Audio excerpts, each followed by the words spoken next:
Late Night Grin. Also, what does that name mean?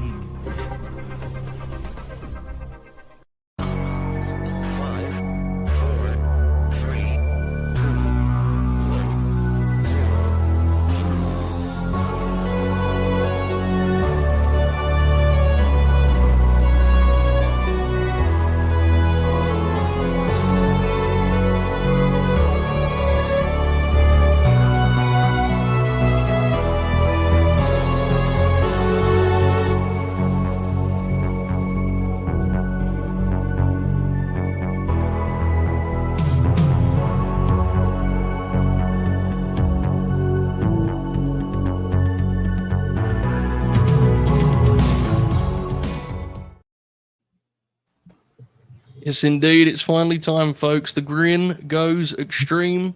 Okay. Taking a trip back 20 years. ECW One Night Stand, one of the great pro wrestling shows ever. And I try to avoid hyperbole such as that, but I think it's fitting on a night such as this. We are one day removed from the show's 20th birthday. We have an expert panel as always. We're also going to be watching another match that, in fear of hyperbole, is one for the history books just beforehand here to get us in the mood. We're locked in. We're ready to go. Expert panel as always. Buster, how are you this evening, mate? I'm good. Just a warning, your mic at the start there sounded very scary. Very scary. Is it really? Just Not now.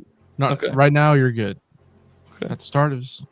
We did an extensive 20-minute pre-show there. Plotting if the mic was sounded good. Something to monitor. I'm good. I'm excited. I love this show. I love Joe and Necro, so should be a really good time. Tremendous. Okay, and I'm sounding good now, Buster? Yes, you're good. You're fine. Yeah, Buster's our audio engineer here, so we had a meta session beforehand, so hopefully it's fine. Come a long way. Novi, how are you? I'm doing okay. I spent the last 4 hours off and on editing a YouTube video. It's currently encoding, which it's the process before I upload it. I've said some things before we went live about wanting to die if it didn't work, but it seems to be going well. So that's good. I've never seen this show, so I'm really excited about that. Have you seen Joe Necro? Yes. Okay. All right. Yes, sir. Bob O'Neill, I know you've seen this show before, mate. You fired up? I have. Yeah, I've been really looking forward to this one since we planned it out a few months ago. One of the best shows. Haven't watched it in a few years, so I'm really fired up. And, it's nice to be back. I haven't been around here in a while. You haven't? Well, you've been preparing, right, for July 4th, correct, Bob? Yeah, we got a lot going on. Tune in. Bob's Barbecue, July 4th. Yeah.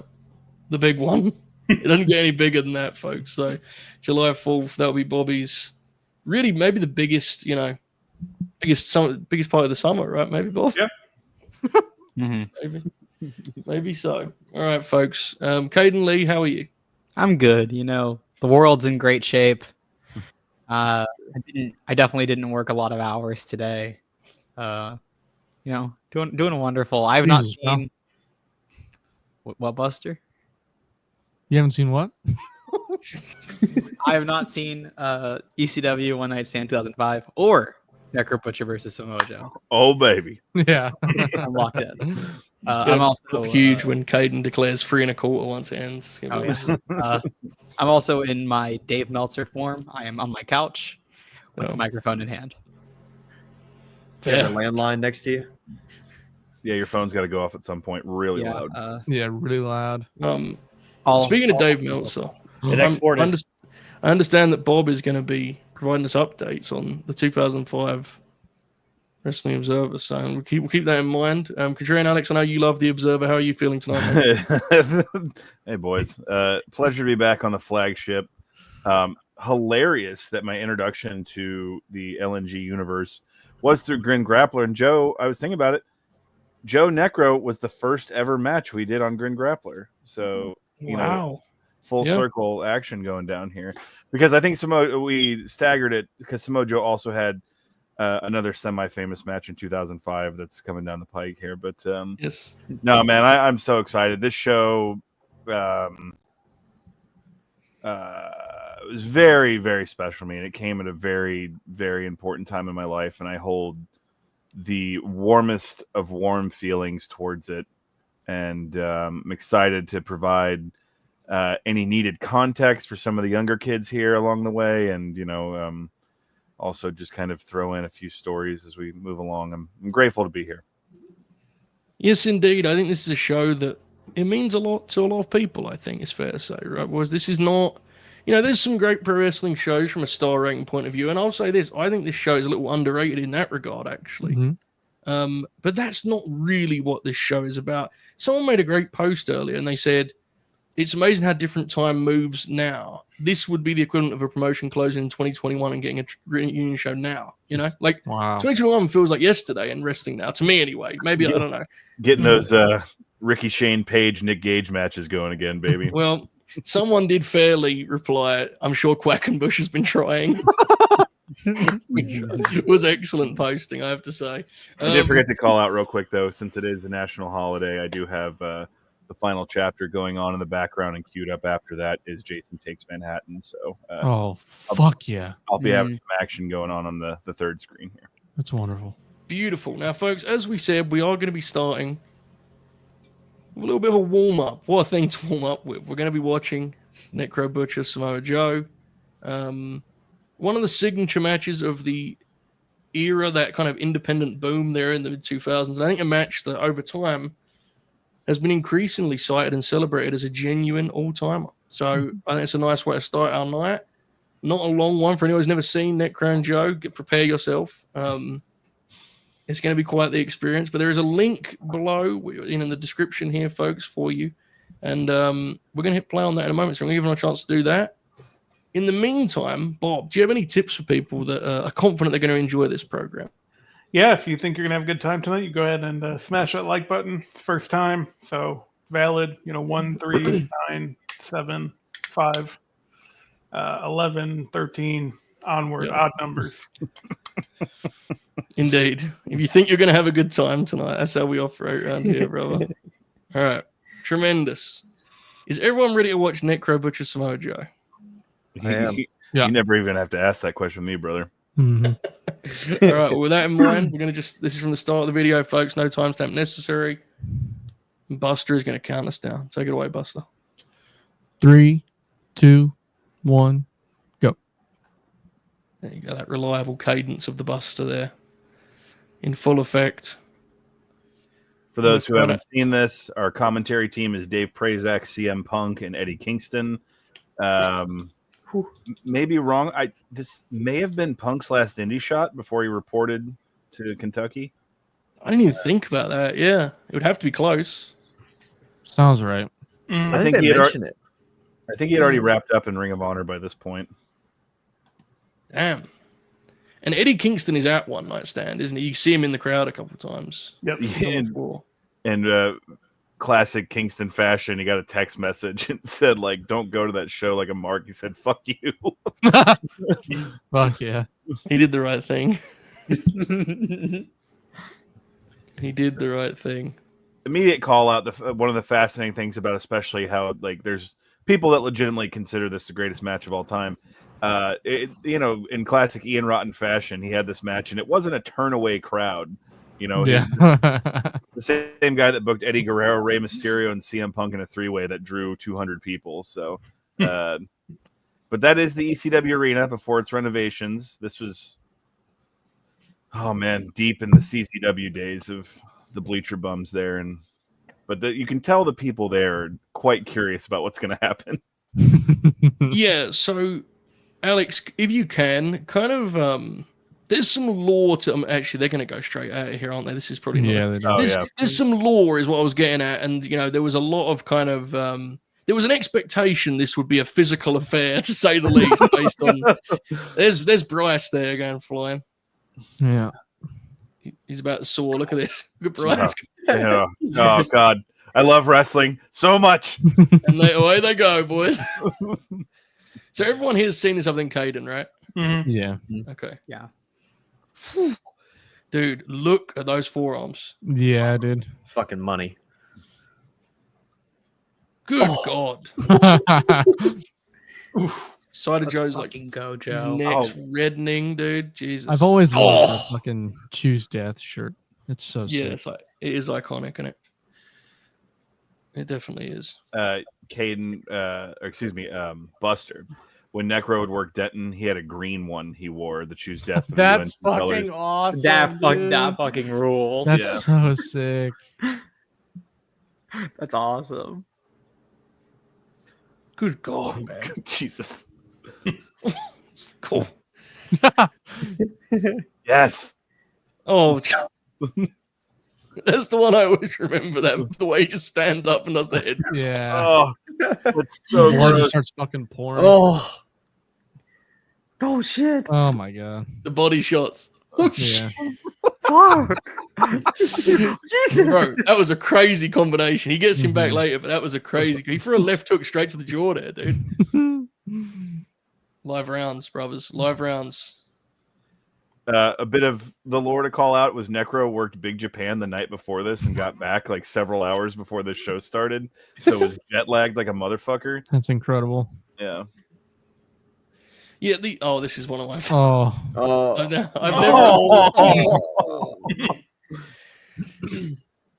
Oh dear. Samoa Joe still wrestles on the telly, you know. He does. Dude, Necro just pouring hot. Dude, Joe is in so much pain after that. Look at There's a lifeless. Green Dude. Lantern fan. Look at all back the there. fucking chairs. It's so sick. I love this. Is old school. Y'all don't know nothing about this. The post-it notes on the chairs to let you know. Where Oh to my sit. yeah. No, we Yeah. GCW. Oh, yeah. Oh my fuck. Now that makes sense. GCW still keeping that tradition alive. Yeah. Yeah. The The fucking only just, tradition keeping alive. well, Oh, oh, there was like no distance between them. Oh, jeez. Thankfully, Novi, as we know, that isn't nearly as dangerous as swinging a chair, as we know. no. If you throw it, it's all good. No worries yeah. there. Good God, man. my favorite Eddie Kingston call this match. He done kicked him right in the fucking Yeah. neck.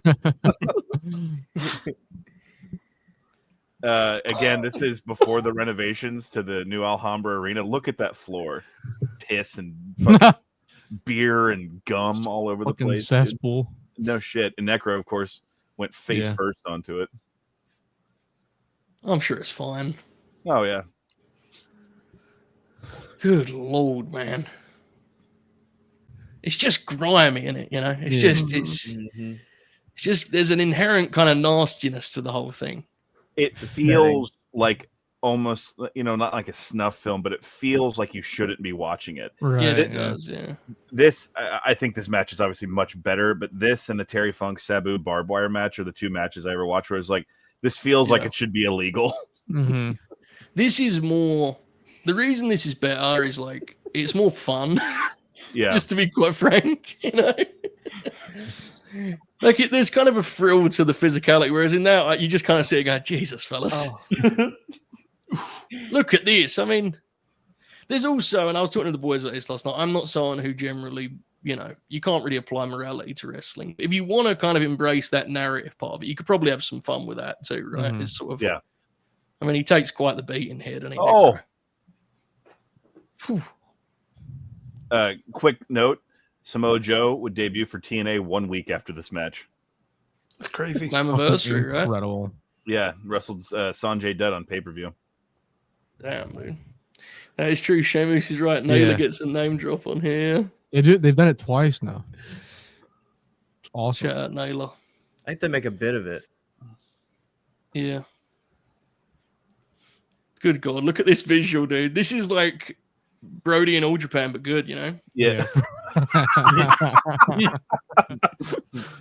I'm just playing, folks. But that visual is, right? That's like an indie. Him walking and people just kind of running away. Joe's just Look at got, Joe's back. dirt my and God. blood that's not his. It's perfectly fine. Oh, good God. Yes. They do some ridiculous shit with this fucking barricade. Just flinging it, you know. That was way worse for Necro than Joe, right? Way worse. That was such a Sandman type move of just Yeah. like yeah. Someone called out in the chat already, but the Necro Butcher was in an Academy Award nominated film in which he recorded his scene in this same venue. So Fucking great movie too. oh yeah, it's fantastic. All right, Kaden, I'm gonna need eyes on the screen right now because this is about to get dangerous. Yeah, this is.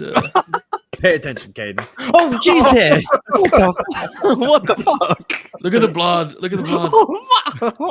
Necro's sell for that is he literally just puts his hands on his head and goes, ah! The proper style. He left a Picasso on the concrete with his face, dude. And like, bro, his hair getting all in it, his whole body, and shit. It's so good. Jesus! Oh. Damn, dude. Ed King, that's fucking awesome. It certainly doesn't appear to be just blood either, does it? It looks like there's like flesh in his hair and shit. It's just falling out. It's horrible. Yeah. Look at it. Well, and also the tint of the blood looks like that horror movie, like Deep Red. It's fucking crazy. Yeah. Oh, Of course, yeah, Kingston.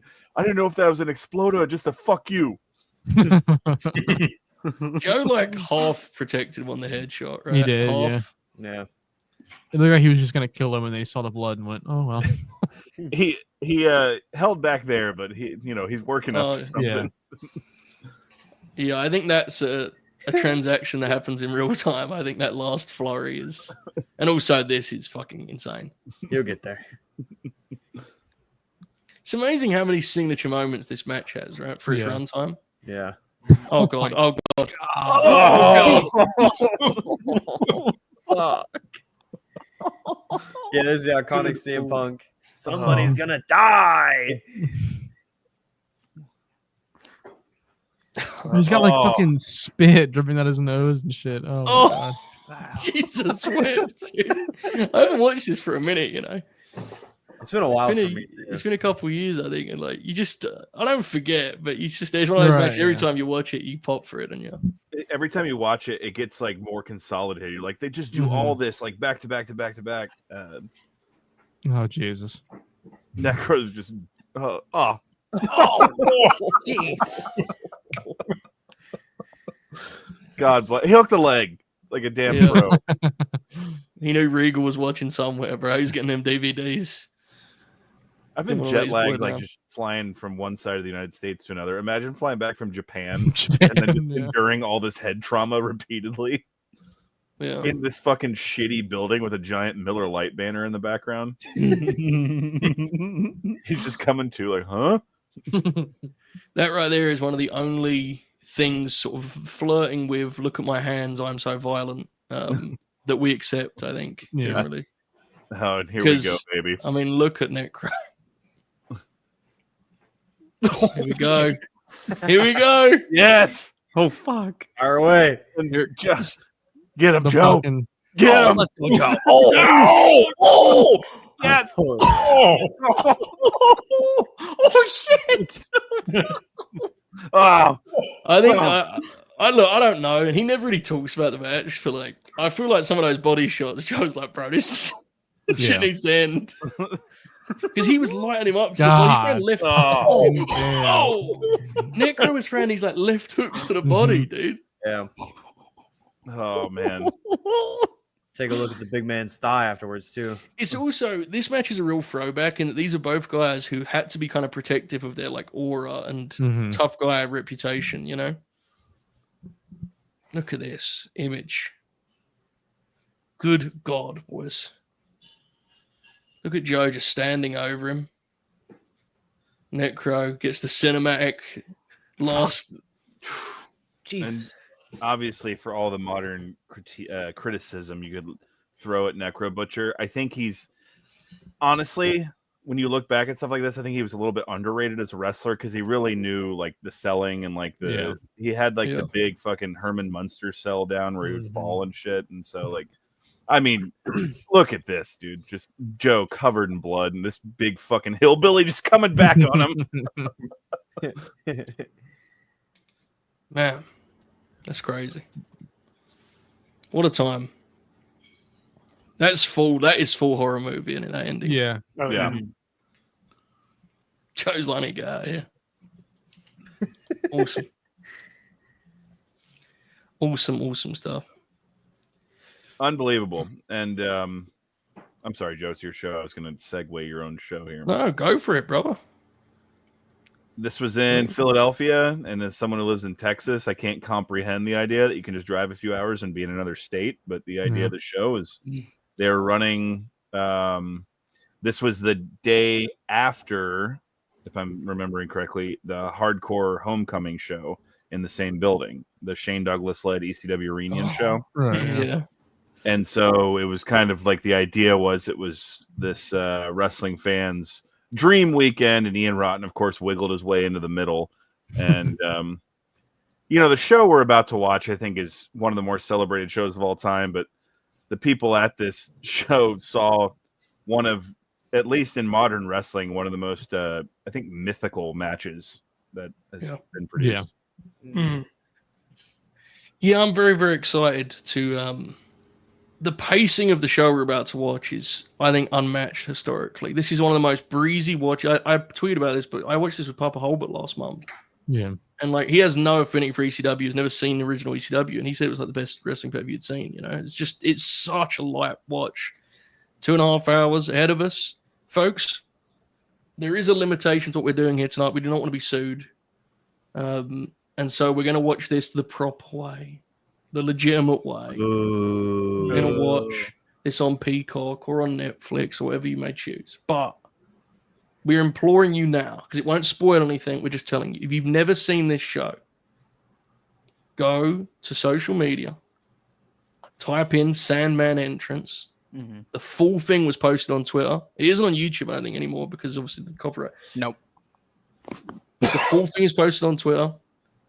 Watch that. Feel free to pause us and come back. Because when we get there, we're going to be 2 hours in the show, and we're just going to, pretend they're playing in a Sandman. They're not going to be playing in a Sandman. We're going to imagine. Physical media there. Yeah. Yeah. I bought that not last week, the week before that, Alex. I found it in the wild. Nice. Yeah, it's it's kind of funny. This the only time the Enter Sandman played was a live broadcast. For those who remember, for whatever reason, Triple H got For Whom the Bell Tolls for his WrestleMania 27 entrance, and that only played one time for the live one. But for whatever reason, for those who remember the WrestleMania 28, I guess they bought full rights to the Memory Remains for the Hell in a Cell match, because that's on everything. That's on like every. Isn't it just like the cage coming the down? Cage gets its own entrance. That match has 4 entrances. Sean comes out, fucking Paul comes out, Taker comes out, and then the Cage gets its own entrance to the Memory Remains. Wow. Incredible. I mean, they thought it was going to be the retirement, brother. End of an era, Fucking One Night Stand, 2005. Boys, are we ready? We fired this thing up. Locked in. Okay. Yeah. Bob O'Neill, we need Buster arrest here. I would love for you to do the honors and count us down, Bob. Go for it. Okay. We will go in 5, 4, 3, 2, 1. Play. Locked in. What a pro Bob is, huh? Okay, he says. What number has been called? The people rocking. This is before they did whatever they did to Hammerstein, like painted it and made it look a lot less cool. That was ugly as fuck. Yeah. Look at this, dude. God almighty, the vibes immediately. I'm gonna try to limit myself on this tonight, but this is why I don't want to hear X is just like ECW, because these dudes, like these fans and shit, are just there aren't fans like that anymore, man. It's different. Impossible. Yeah, it's different. Yeah. It can never be recreated, could it? That Yeah. you can't. It's a snap. It's one of those kind of things. It was a mixture of ingredients you'll never see again. It was very unique. I'm not, and I should clarify, I'm not saying it's a good or a bad thing, because there's a lot of like really harnessed negative male energy in these shows, but it's here comes this fucking geek. Yeah, no, I mean, there's some stuff they chant on these shows, I should say, that's like, I'm glad it doesn't exist anymore. It's just, it was a snapshot of the time. Yeah. Right? Yeah, for sure. It's one of those things. Expert game. Everything has like a. Oh, I'm sorry. No, you go for it, man. What did you say, Alex? I was just gonna say, like, yeah, sorry. I think I hit a hiccup there with the lag, but I was gonna say, like, everything has a negative in terms of like, there's Kingston, but it's like a real like the passion is really cool, but then it's also like we said, there's negatives that come along with just like the unadulterated white male rage. Yes. Yeah, Yes, indeed. it's different. Expert Gaming, been a member for 9 months. Very, very thankful for that. I can't believe it's been 9 months, boys. He says, I showed my uncle and brother of 9 years old. My goodness, Joe versus Necro on Wednesday night. Never seen people more horrified in my life. That was a bold play, and I respect that. Yes. Yeah. Good man. Yeah. Thanks, Doing your Mother thing, brother. Ireland. Appreciate you. Hope you've enjoyed the grins, man. 9 months. Super cool. And we are hopeful. Well, no, I don't even need to say that anymore. So next week is going to be a huge week for Late Night Grin. It may not be as huge as we want it to be. That may be the week after or the week after. But it's going to still be big. You know, it's still going to be big. So, and speaking of such, while Joe Styles intros Mick Foley, Bang Bang, and things of that nature, or Cactus Jack, I really should say. Next week's Grin is we're gonna do a Wednesday night again. We're gonna do Grand Slam. It will not be the only show on the Grin though. Stay tuned. Just stay alert. Stay locked in Interesting. at Late Night Grin. Thank you, Expert Gaming. Fahad sends a super chance as the GOAT of counting down. #, Robert O'Neill. Whoa, dude, what the fuck? That was, dude, live rounds there. Fahad said, I've had enough of this Buster What business. the hell, man? I think the 3 is controversial, bro. I think people like the 5. It gives them a safety net, you know? I would have to agree. I Pussies. think. I don't know, man. Wait, what side are you on? Get off fucking TikTok. I'll take the loser. stand, bro. You gotta have 5. I need a No. little bit of a second. Get off TikTok, man. Fucking Damn. fix your attention span. You fucking Gen Z loser, you snowflake. Snowflake. Thank you, Fahad. I appreciate you. Hoping a good Saturday morning, brother. And we got the familiar visuals here. ECW, brother. Look at this. Man. It's quite remarkable based on everything we know about the World Wrestling Federation, how they managed to pull off the authenticity of this event, isn't it? It's really I know, like, the story is that the DVD did really well, so Vince was like, all right, let's do this. But right. I'm surprised they went like this far. You know what I mean? It is This crazy is- they just this like is let them just- do their own show. Yeah. This is just ECW. Like, It's mad, isn't it? yeah, it's really weird. Can y'all hear me? Yeah. Okay, I'm sorry. My internet went out there for a second. Oh. Just following up on Buster's point about that, again, any story that has to do with pro wrestling needs to be taken with a grain of salt. But I remember like the reports at the time where the rise and fall of ECW DVD sold better than any non-WrestleMania DVD they had made up until that. Right. Yes. And but yeah, the hilarious thing to me, the visual of this is always like basically the story was that like Heyman was basically producing the show, but Vince was still there, like in with the fucking readers like on the tip of his nose, just watching the monitor, like, oh yeah, Lance Storm, and you guys were exactly right. It's even the next year, the RVD John Cena is probably one of the top 20 WWF title matches of all time, but that show still feels like a WWF show. Yeah. And this one captures, what you're talking about. Yeah. It is wild. Hilarious, really, in some ways that they didn't sort of learn the lesson from that. But what do you expect from these people? I guess That was the whole thing, Vince. The takeaway of this was, yeah, we can do ECW. right Yeah. now. Help me here, Bobby. Lance Storm. How this is like a return match for him, right? He's been out of the game, Bob. Yeah, I think he had been retired for I think like 2004. He retires on Heat, and then this comes back to face Jericho, and that's about it for him. Mm-hmm. Now the question is, Kaden Lee, did Jim Cornette buy this pay-per-view to see the Thrill Seekers explode? Who are the Thrill Seekers? Good answer. Good answer. And I'm fine with that as our response. Cal needs a timestamp. Thrill Seekers was fucking the roller coaster. Fair. Novi, can you have a timestamp for our guy, Cal? Currently at 6 minutes and 13 seconds. 14, 15, 16, 17. Okay, so for you guys, is Jericho like just stepping through the ropes? Yep. Yeah, Yeah. he's looking at the crowd right now. At some Yeah, point, we're going to get crowd's desynced on Netflix, so I'll try and keep everyone updated. But I really like this match. I give a lot of stick to old Lance, but I really like this match. This was, man. So when I was a little kid, Lionheart Chris Jericho was my favorite non-WWF wrestler. And this show happened right after I graduated high school. And my dad, being the good dad that he was, he actually tried to get me tickets to this for my high school graduation present. And that didn't pan out. So instead we had like a party for the show or whatever. But like when Lionheart Chris Jericho came out, freshly 18-year-old Alex was, I remember the girl I was dating at the time was trying to talk to me, and I was just ignoring her completely. I was just like, fucking Lionheart Chris Jericho's out there, man. That's fucking real. I do like And now, Lance sometimes can be too pretty for my liking, but this has got a real charm because of obviously their history, Right. This is possibly the first Lance Storm match I've ever seen. No, Yeah. One of the best. So Yes. Lance is a good wrestler. I just think his stuff sometimes lacks like oomph, I think sometimes. But he's very like mechanically, proficient. Mm-hmm. Look at this.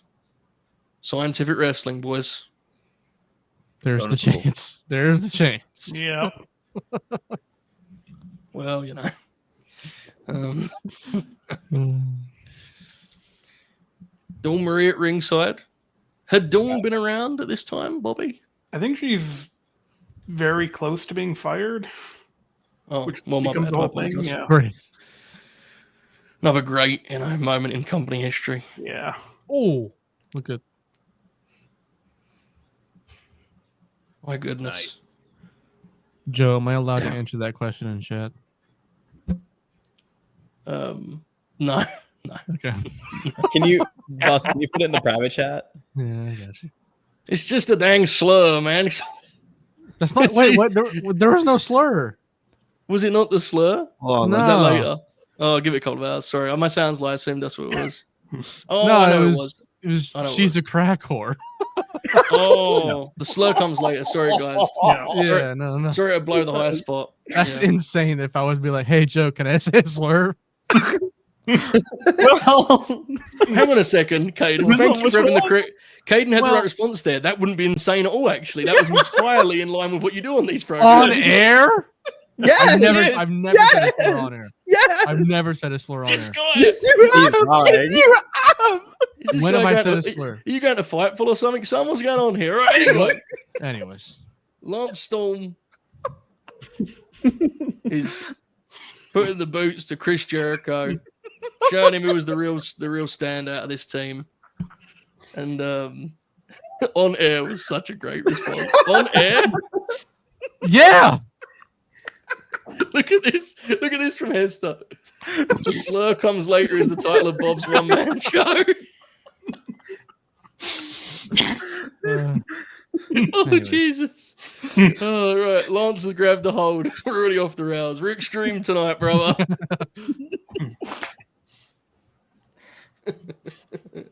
I'm going to be like, was it Uncensored, Alex, where Heenan just every match, it's uncensored, it's chaos, it's chaos. This is making me very sad, remembering when I enjoyed watching Chris Jericho. yeah. He was cool as hell, man. Yeah. Yep. And that was I the know thing that's here, not the like, oh, knife edge. Oh yeah.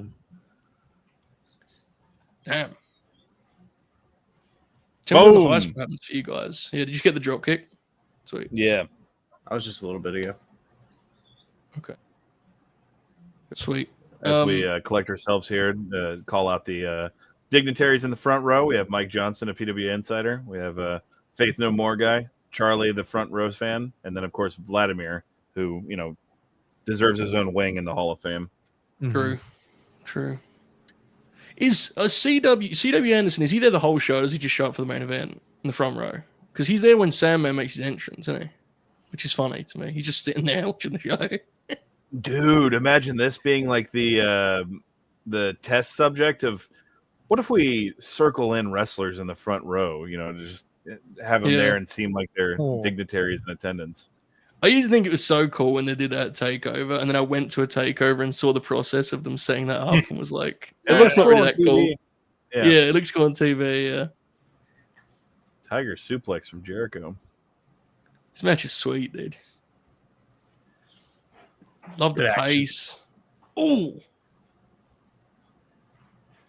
it's that cliche in it, the athletic contest, the hard working opener, Look at this. Oh man, here we go. Ooh. Oh. Ooh. Oh. Damn. Great shout out to Jerry Lynn there. Yes, sir. Damn. So Jerry would be in TNA, right, Alex? Yeah, he was on the Hardcore Homecoming show, but yeah, he was in TNA. Yeah. They did it at the very beginning because they knew how to get it going. But I miss so much the snap, the standoff where you get up with your fists up and the crowd stands up and claps. I know now things are way more cinematic in the way they do that. And Jericho. Yeah, the sequences before the standoff are a lot longer now, right? A lot longer. Yeah, it's just so funny to me to remember these days of guys did arm drags and then a couple fucking head scissors and then they would get up and people would stand up and clap like It takes so much more to get that's where I'd defend the boys is it takes so much more to get that response now, right? It's crazy. Oh yeah, that's here we go. Good lord, man. I don't know what Bob's talking shit about. I've always thought Lance Storm is pretty good. Bob hates Lance Storm. I love him personally. I do. He's a good wrestler. He's boring. Oh damn, Bob lit him out. He's boring. Yeah, I just wish his punches were good, man. Oh, 2004 Raw writer Bob O'Neill there. This guy's boring.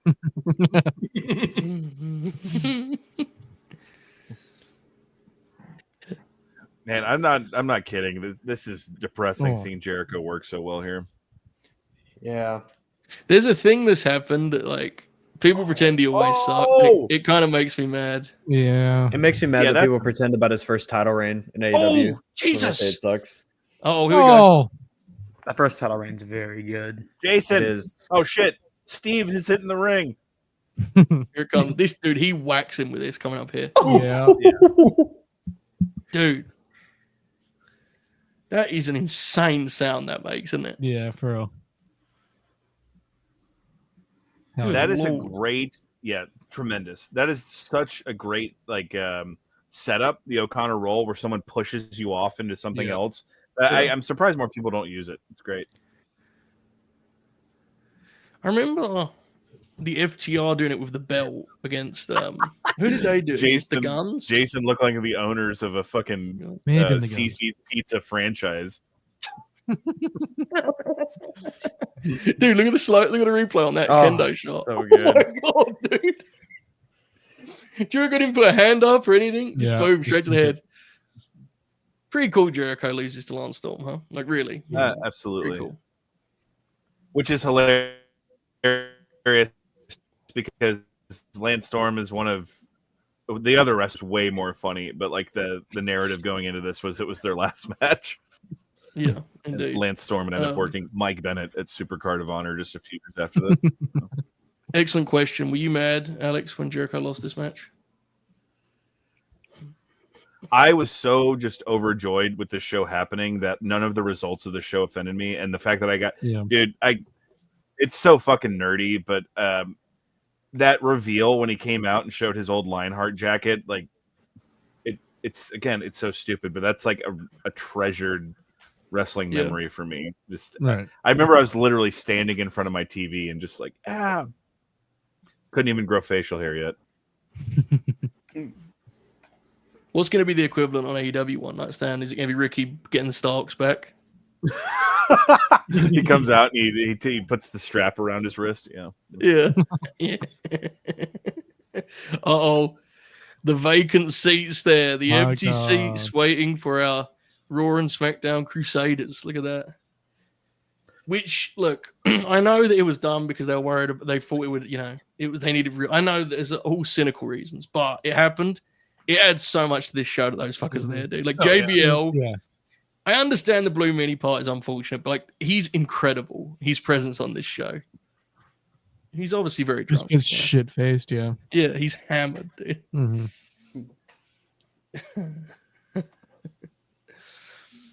Pretty nice touch here. Gary Wolf getting a WF paycheck is pretty wild. Yeah. When I watched this the other day, it was like, I don't know, this is pretty sober and watch considering this is 4 minutes after, this is 4 years, sorry, after the promotion's demise. Good Lord. There's some crazy highlights in here too. Goodness. Well, folks, we are. Yeah, indeed. I think Terry died in 01, right? No, 01. The reason I asked Yeah, this is no, we we talked about that in the Lives. Grappler. Yeah. Yeah. Damn. Well, Oracle saw one of his last matches too. He did. My God, the Sheik. Wow. Folks, we hope you're enjoying your Friday night with the Grin here. Little Necro Samoa Joe action. Lance Storm, Chris Jericho kicking us off here. Little tribute to the fallen grapplers of ECW. A nice touch. There's a lot of nice touches throughout this show, it must be said. Mm-hmm. It certainly is. My God. Wasn't even 40. Jesus. Fuck. This is what? This is About a month after. a month Mhm. after Candido Yeah. dies, right? Yep. Yeah. The Damn. crowd was chanting his name during that last match. Mm-hmm. I think they chant his name coming out of that too, I think because that was obviously, fresh in the mind, and also the circumstances, and Mm-hmm. you rest on pay-per-view, There you go, there's a sign right there. There's a chance. Yeah. Well, folks, the move will be picking up here momentarily. So Novi, we were what, 2 years old during this event? Yep. Beast. 2 years old is fucking insane. You were Dude. like 4. Look at Mikey. Yeah, I guess it's not that crazy, huh? Hell yeah. Look at My Mikey. God. A man ready to cash a WWF Holy check, brother. shit. Dude, fucking James Mitchell getting in here too, getting some of that action. He would have been in TNA, right? Yeah. I think he would have been between. He goes back Oh, well, okay. like summer 2005 with Abyss, I think. So Yeah, he's he about comes to go back in with Abyss. Yeah. Oh, I didn't realize that. I thought he was there the whole time. This is pretty Just cool. a that they do blatant this, man. rip off of No Sleep Till Brooklyn. Dude, they bring in the main man, JT Smith. My God. Look at the squad, dude.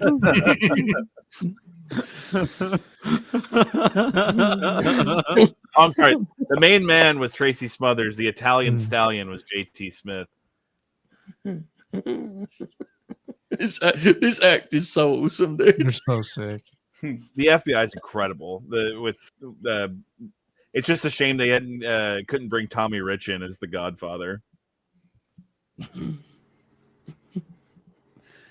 Tremendous stuff. Now, this is a rematch of. We watched the famed incarnation of this match on the air before. It was the show we did. God, maybe 7-8 months ago. We did Anarchy Rules. Yeah. Right. Mhm. Oh yeah. Oh yeah. This is the triple threat. This is a rematch of that. Obviously, it's not quite the same thing, but it's still fun. Right. Very, Yeah. very fun. The match ruled. I mean, God, Tajiri and Super Crazy wrestled at Hammerstein this year. Yeah. Guido was on NXT TV last year. Yeah, true. You're right. Alex, did you see that? They returned to Hammerstein, Bonnie? Did you actually see that as the GCW show? I think you watched that show, didn't you? Maybe. I did. Less talked about the better, but yeah, it was cool seeing. He did a balcony dive, bro. Yeah. Yes, he did the same shit. Super crazy. Ended up getting a contract off of this and had to quit because he was still living in Mexico and they weren't paying him enough. And he was like, Yeah. "This isn't working." So, Yeah, the boys used to. The money was kind of crazy at this era because they had no one to bid against, did they? So they were just no, fuck. Look at dude, Guido. JT Smith. There is somewhere. JT Smith cashed a check from the World Wrestling Federation, and that is so fucking funny to me, dude. Yeah. So what do you think? Like Vince is kind of. What is his response to seeing these fellas go through the curtain? You know, seeing Whipwreck out there. What does he think? I wonder. I think of that clip from the WrestleMania 9 documentary where he's dancing and showing Sean how to swivel his hips, and he's telling the FBI, he's like, "Yeah, let's go." Super Crazy was so awesome, dude. Yeah, dude. Look Dude, at Tajiri's like one of the greatest wrestlers ever. Look at this guy. oh, he's amazing. He's amazing. How sick was it when the Vault uncovered that triple pull Tajiri match? That was fun, Yeah, right? dude. Oh yeah. Oh yeah. Oh, Sweet counter. Oh, Guido's a shooter, bro. He was trained by Billy Robinson. Oh, he was a shooter.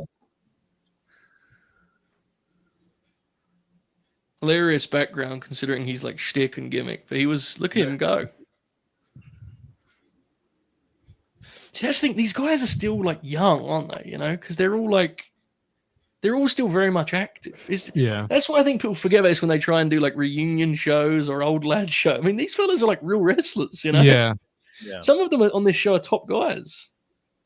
It's Good lord. oh yeah, they do a whole bunch of run-ins here. Oh, shades of John Cena there with the leg drop, brother. Dude, when we did Grin Grappler and we watched the first Rock Cena match, Tell him the what's up, leg Lev. drop he Come here. hits in that is insane. Yeah. Where he like covers half the ring. Yeah. Absolutely bonkers. See, this is like the part of the show I've always like, and it's 20 years ago, literally, so you're never going to really get the story. But this has always been the fascinating thing to me of like WWF shows at this time. Anytime wrestlers brawled in the crowd, they always had the security like getting them. Like how, like what was the process of putting the show together? Has always been really fascinating. Yeah, I agree. And here Oh my god. oh, Oh, Jesus. Tracy out there. So- All right, boys, we got their money. I feel the need to note this because Hester brings up Tajiri's WWE return. He hardly wrestles any matches, but the last of them is a dark match from Full Sail University. JJ may have seen this. Shinsuke Nakamura and Tajiri versus Bobby Roode and Samoa Joe. Yep. Oh my God. god. Brother. WWE Vault, what are you doing? Come on. They also Yeah, did the match with DIY, Tozawa and Tajiri versus DIY in Japan for like the NXT straps, which is cool. Oh my god. Pretty sick. All right, folks. I always love when they'd count on the punches. It was super crazy. I always love that. Fucking Joey Styles, whenever he did the moonsault, said, "Oh Dios mío!" All right. He's got to hit the whole like. Somewhere. A young Excalibur had his notepad out and just like, okay. Uh-oh. No. Oh. So I Big Guido must have been awful because look at his size and the fact he never got like a contract anywhere. Dude, I'm did just you looking at see Boo, man. did you see that chop block from Mitchell? Yeah. Oh yeah. Landed in stiff, dude. God bless Whip wreck. Tracy. Oh. Oh. Oh shit. Tajiri's one of the famous cases of a Japanese grappler that worked in the States and like totally kayfabed how much English they could speak, right? Like Right, yeah. Yes, dude. Godly. godly. Like, Yes. There's like some of that like story of the when he left, he came in, he was like, goodbye, everybody. And everyone was like, what the fuck? The boys that would travel with him, they didn't know how much he understood them and shit. You know how awesome that is? Like, you can just use that so to, like, sick. manipulate people and shit. Yeah, it was committing to the bit. So good. He had a hell of a run, dude. Hell of a run. Beautiful. Oh! Oof. There was that Regal's told that story of when he would travel with Tajiri. Like, this long-standing bit Tajiri had was that music scared him, so they would have to do like these 9-hour drives in dead silence. Regal and Tajiri is like a top 5 series of matches that, like, none of them probably break 3 stars, but all of them are sick because they're like 5-minute matches, right? They're all short matches, but he blisters his chest. Regal's lip gets busted open. The works, dude. It was awesome. Oof.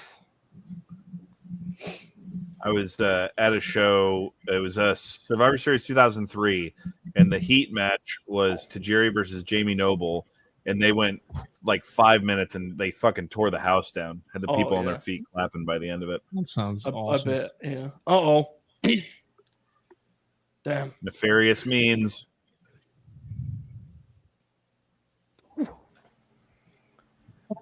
This is when the first time the crowd does the "you fucked up." It's faint because, like, you know, it wasn't a crazy. It was just a miscue, wasn't it?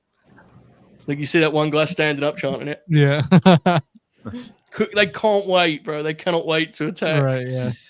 As the final moon. So, You know, when the Vault uploaded that Mexican death match that they did, it did it on Christmas. I very much remember just sitting down, living room TV, said, "Mom, I'm gonna pop this one on real quick." Just yeah. That match is incredible. Yeah, it's really fucking good. Tremendous. What a time, folks. What a time. We have a super chat from Maguire Railback who says, members of the board, what active wrestlers, singles and tag, would you trust to make a 50-plus minute 2 out of 3 falls match? Damn, that's a tough question because I think those matches are really challenging. Especially 2 out of 3 falls. I actually think 2 out of 3 falls are harder because you have there's no gravity to the near falls early. You know, people just presume they're going to get to 1-1 and then they sort of pay attention. Gunther's a good pick.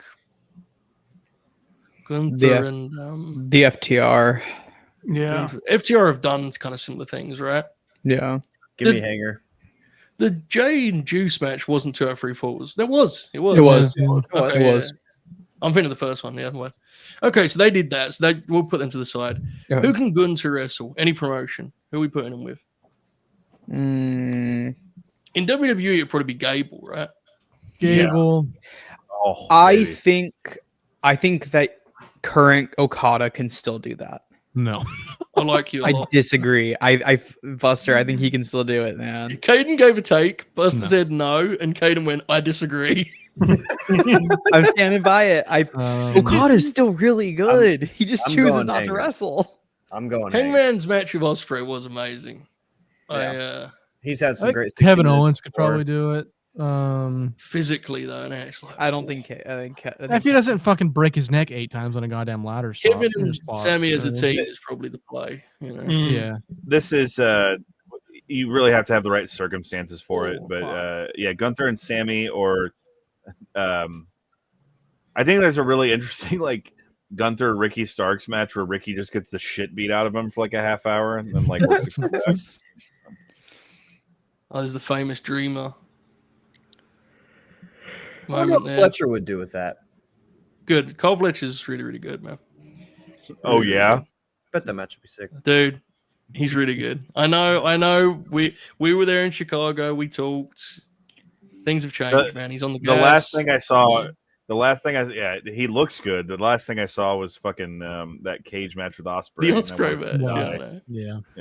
That's everyone tough has their moments. Everyone has their moments. He gets in there. He starts to rattle his Oracle. brain. He's got good enough that like Novi was talking about him being the best in the world the other day, and Oracle was like, "Yeah." It was kind of crazy. Wow.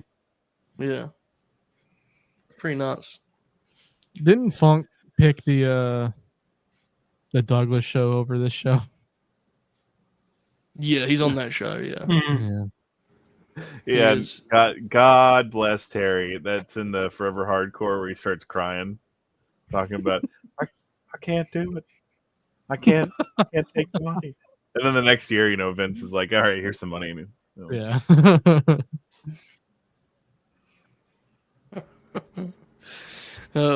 Thank you, Rob. I hope we didn't really answer that question well, but we tried. Well, okay, so circling back to that, do you think there's any scenario where Cody Rhodes could have a 50-minute match No. that people would No. stay invested in? Uh-uh. Oh, yeah. Invested, yes, because he's over. The I would like, no. He's too scatterbrained, and he just Yeah. his matches always have too many ideas, I find. I think he's a good pro wrestler. I just think his stuff. He seems to like do 3 different matches in one a lot of the time, I find. Yeah. I don't know. You guys know rhythm is weird. yes, it's very strange. That's as we see Psychosis coming out here with definitely not acne. That's a sign of steroids, but No.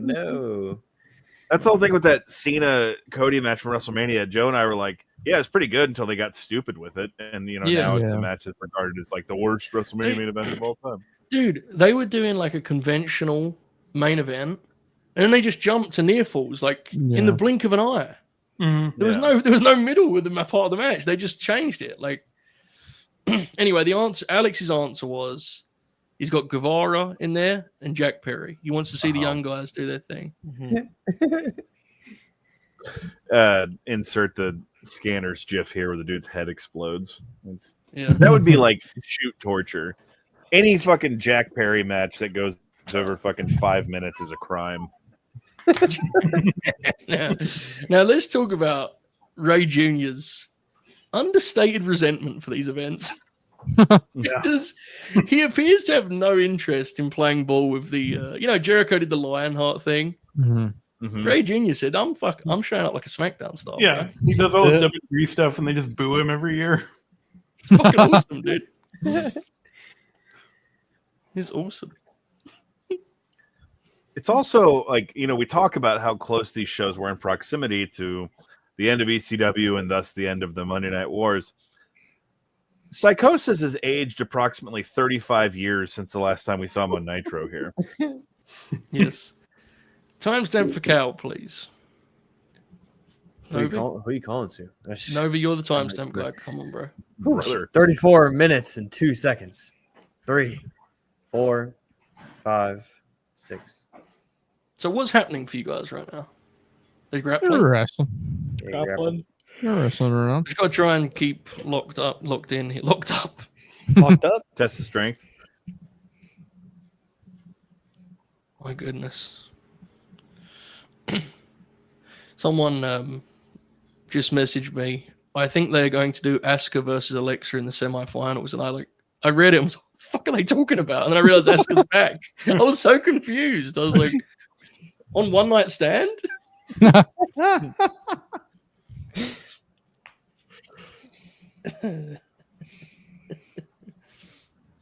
Great Jack Crosby reached out and said the first One Night Stand is one of my favorite shows of all time.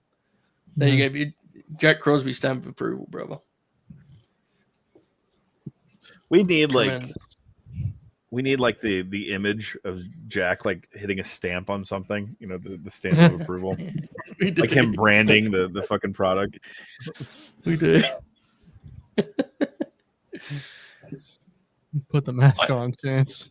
This match gets a lot of shit. Like when I watched it last month, I actually had fun with it, but I get why it's disappointing compared to what these two did in 1995. Right? Yeah. I mean, this pairing was a huge deal, man. Mm-hmm. Huge deal. It changed the game, quite frankly. It's not quite the same flavor here, it has to be said. Very interesting Psychosis gear. Very interesting. Is that interesting in a bad way, Buster? Yeah. Yeah, it is. I had a feeling it would be. There you go. Trying to be nice. Bob, what was your answer to this? Would Jey Uso be over in ECW? I think he would have. Yeah. I think if you dressed him differently, he'd actually be over fine, to be honest. Yeah. You know, like when they were first day one is H and they had the black. Mm. If he dressed like that, I think it'd be fine. The Yeet now, where he's like a Hasbro, I think would be a bad idea. I Oh, saw. man. Go ahead, man. I saw somebody yesterday at a Epic Universe in a Yeet shirt, and seeing it in public was Did you show him your repulsive. spreadsheet? Did you show him your spreadsheet? No, I You did it debated again.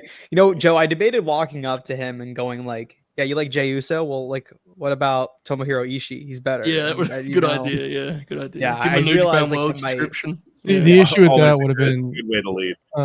the guy would have been like, "What was the last Ishii match you watched?" You would have went, Whatever the last match he lost on AEW TV was.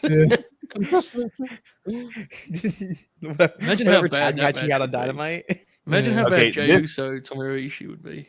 This Oh, spot's here fucking comes- nuts. Watch This Ray's match, head yeah, here. this spot is sick. Yeah, it's crazy. Oh, Oh, first into the Ridiculous. steel, dude. Jesus, Face alright. first into the steel. Dude, Joe, you had Yeah. me going there though. Back when they were like, wearing the flannel and shit when they were the heels. Yeah. That version of fucking the Usos against like the Gangstas or something. You're talking about something Mhm. special there, man. People, when they think of like who would be a good fit in ECW, a lot of people expose that they don't actually understand ECW. Like, there was recently talk about how Paulie likes Ethan Page, and everyone was like, "Wow, why? How?" And it's, dude, can you imagine what you'd have done with All Ego to give him a hot valet, a heavy? Yeah. Paul Lee tried to make Justin Credible the work rate champion for Christ's sake, Yeah, man. bro. Like Exactly.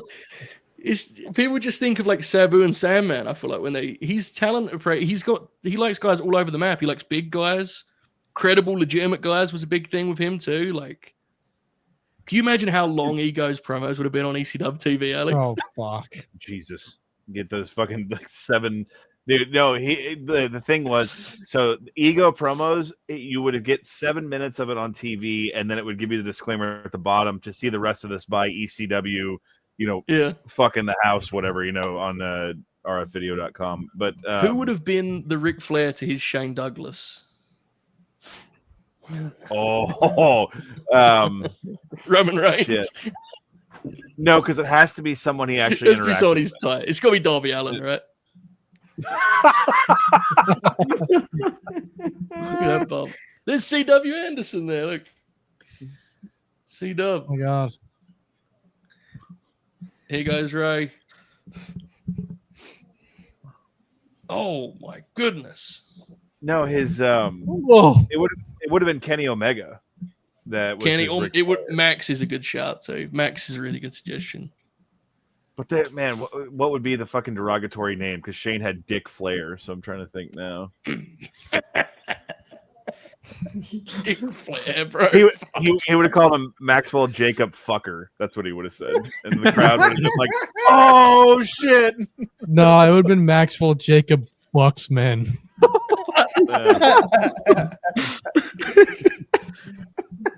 Shit. Oh man, this match is good. Fuck it, I don't care. This match is good, dude. Yeah. Nice wrestling match. They're just upset he did Yeah, the the crowd 619. got back there in the end. They just didn't like the 619. Yeah. Yeah. Fucking nerds, bro. I do respect. I mean, look at the muscle mass on Ray Jr. here, dude. Ridiculous, bro. Just all 5'3" of him out there with boobs and shit, like just fucking jacked.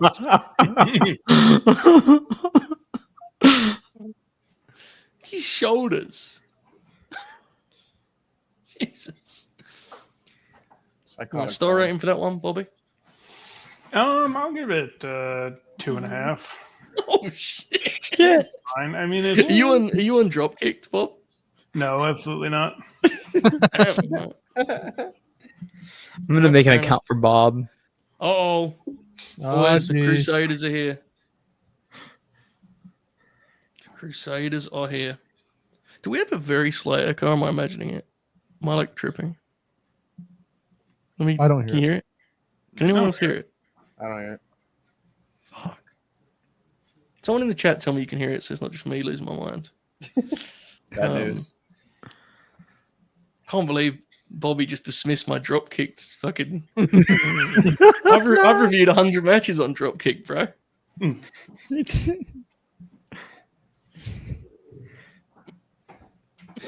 Oh God, Matt Look Morgan. at JBL. Look at JBL. Kurt Angle looks like he's in great health here. Great health. Great health. Look at So, JBL already, dude. Good God.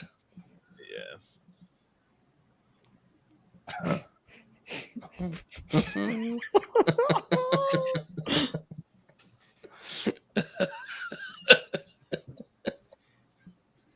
I feel like This JBL is fucking awesome, bro. I feel like Kurt got up there really quickly. He's a pussy, bro. Sandman was right. He's a Back pussy. hurts.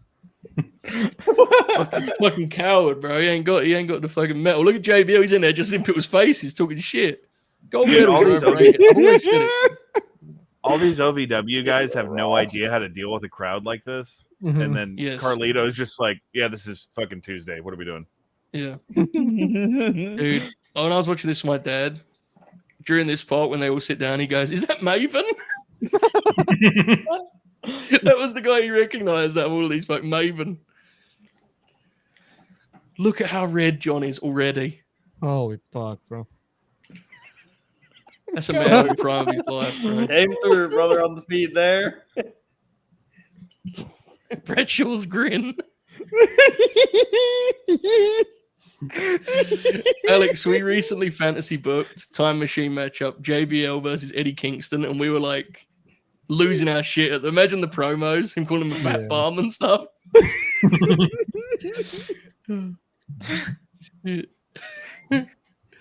That yeah, Oh, very high likelihood of slurs being thrown in that rivalry, but Yeah. that'd be fantastic. yeah, fair. Here you go, confirm shoot here. Oh, thanks, shoot. Yeah. Hope you're A lot doing of well. compliments. A lot of compliments for Bob's haircut tonight, man. A lot of compliments. Hey, Joey, my audio and the what you're delivering is not matching up. I'm gonna refresh, so if you can just let me back in All in right. a minute. All right, cool. All right, folks, we hope you're enjoying this thus far. If you are, my friend Bob has some great advice for you. Yeah, you go ahead and smash that like button. If you didn't do it the first time, you weren't here. Go ahead and do it now. If you did do it the first time, that's your second time. That's an even number. You're gonna have to do it one more time at least, but just keep that in mind. At least. Sounded like he was like a pilot talking to the folks on his plane then, didn't he? Yeah. So sort of professional and just excellent work. Excellent Plane was work. going down, and I heard a voice come like that come over the intercom. I'd feel safe. Yeah. I think he's gonna Bad land this time to bad talk boy. about flipping planes, bro. Jesus. To be honest, it was a worse time to say that. To be honest, that could have easily just come and gone without any sort of. Mm. My bad. Yeah, you're right. Dear. Hey, bro. Hey, Buster. Twitter ain't real life, bro. That's so true. It's true. There's that fucking slow-mo shot for Sabu's neck being crushed. Look at that. Ah, Good God, man. Where's the need for that shot? Yeah. Jesus. Why do we have to go back to it? Did it twice. I go back to it. Oh. Ugh. You imagine on the format, it's like, okay, video to celebrate the wrestlers that have passed away. Slow-mo, Sabu's neck being broken.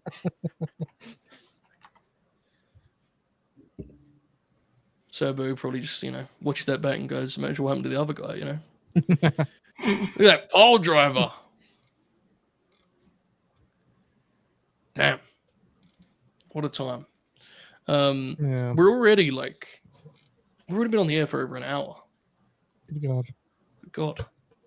We're 45 minutes into this show and we've had 3 matches, Yeah. 2 videos, an opening promo, the opening video, and the SmackDown and Raw guys have shown up. Mm-hmm. They'd still be showing us who's arriving at the arena now. Yeah. We'd be getting fucking skyline shots. Skyline shots, brother. Skyline shots. Look at how awesome Taz looked then, dude. He's so beast. He looks so cool. He looks Yeah. so cool. I always like that finish where he just waits for him, Mm-hmm. Very smart. Well, he's a student of the game, and that's what made him such a Sure, great yeah. color analyst. Yeah. A great contrarian Alex rejoining us here. Hello, Alex. Rude. Showing the only clip of Shane they use is him losing. That's rude. Let it go, champ. Let it go. Let it go. Look at these characters, bro. Looks like they've just walked off filming the music video for Thriller, you know. Look at this here. So Gertner getting the WWF check has got to be up there too, Alex, right? In terms of moments of history. Got to be. I don't think Alex's time away has helped his connection. He seems to be struggling mightily. Alex, can you hear us? Can you? Yeah, can you hear me? We can. I think there's a considerable lag, though. I think so. Joel Gertner just got pushed over. All right. I'm going to try this again. I'll be back in a minute. Okay. Fearless contrarian Alex is fighting technical difficulties. To be fair, I've had the same experience, and then I realized that I actually had no technical difficulties. StreamYard was just being a prick. Yeah. So it's the thing it's doing today where if you're on your own in the StreamYard, it tells you have 1 bar of connection. As soon as you guys join, it goes away. Unbelievable, bro. I pay money for that treatment, you know? That's fucking dumb. That's insane. Yeah. Okay, Your Kaden, mother taught me how. Kaden, you should probably lock in on the promos because obviously you haven't seen this before. I can't. There's no way for me to do audio without muting for like minutes. Just mute, bro. That's fine. And then we can see your visual reactions. Kaden Lee. Nobody's never seen the show either, and he's just out. Well, he's fucking cranking off, bro. I've used that phrase infinitely more since that fucking Cole Anderson soundbite. Oh shit! Look at Kurt. Bob, would you say Kurt looks like he's in a good place at this point in his life? I think he's fine. Yeah. Yeah. Kel said, "I literally just realized that's Kurt Angle." Who the fuck else would it be? Well, I'm on Cal's side, to be honest. Look at JBL. Look how high he is. Look how drunk look, he's like glossy-eyed. Yeah. Hello, Contrarian Alex. Trying this again. Can you hear me? It seems better. It seems Okay. better. Yeah, your camera's better. We missed the chance for you to do a Joel Gertner impression, Alex. Would you mind for the people at home? And well. What's a good Joel Gertner line? Lady Gaga promotes celibacy. What a disgrace. I guess if I can't stuff her muff, I'll have to poke her face. Gertner. Oh gosh. Oh shit. Just did a full fucking Gertner here on the screen, bro. That was like the least offensive one I could think of, too. Yeah. Other ones, yeah. Hey, what's going on right now? Is JBL running down the crowd? Mm-hmm. Yeah, he's talking about the message boards and the internet and the... Your buddy Dave Meltzer. Yeah. Oh, fuck, bro. Look at how red he is. Oh, my God. Next year, he does that promo where he comes out and he goes, it's going to be on Sci-Fi because all of you fans are nerds. Dude, look at that shithole building. Look at like the fucking attic entry right Yeah, there. bro. Oh, my God. Kurt's taking a shit off. Oh, God. This looks way cooler than the GCW shows around there. That they painted that building like a fucking Chipotle now. Yeah, Yeah. it looks horrible.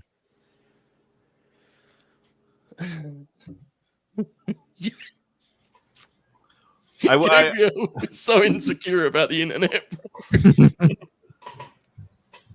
I couldn't remember if I'm sorry. I didn't know if I was going in and out, but I was saying when they were coming in, those OVW fucks like the Bashams are like, what is going on? And JBL just like brazenly getting in these guys' faces and shit. It's so awesome. Like when it comes later in the show, like Bischoff is like disgusted to be there. Like you can see it on his face. And Mhm. so I do appreciate JBL, like, fighting the good fight. I was figuring JBL, fucking- dude.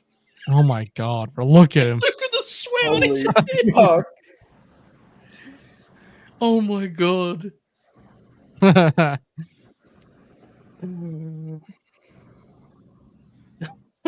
This is a long promo too, right?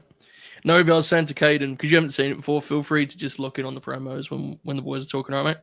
That's cool. Especially the Paulie one. Like, you guys need to react to the Paulie one. Yeah. This one is like fun, but it also is very of its time because the whole thing is him just going like, "Dare to be creative sucks," right, guys? You know. Mhm. Yeah. That's a run, so unfortunately I missed the JBL bit there. Very sad. Oh, he about was very mad about the message boards. Very mad. Talking about if it was basements and that. He's doing his look at thing. him. He's still going. Look at his face. It's purple.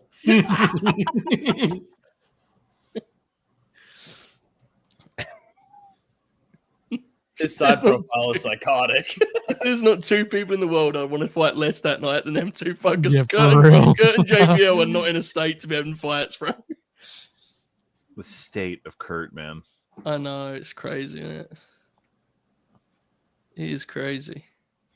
And the next year, he's an ECW original, right? He's wrestling Randall Orton. He is. He's one of the homegrown stars.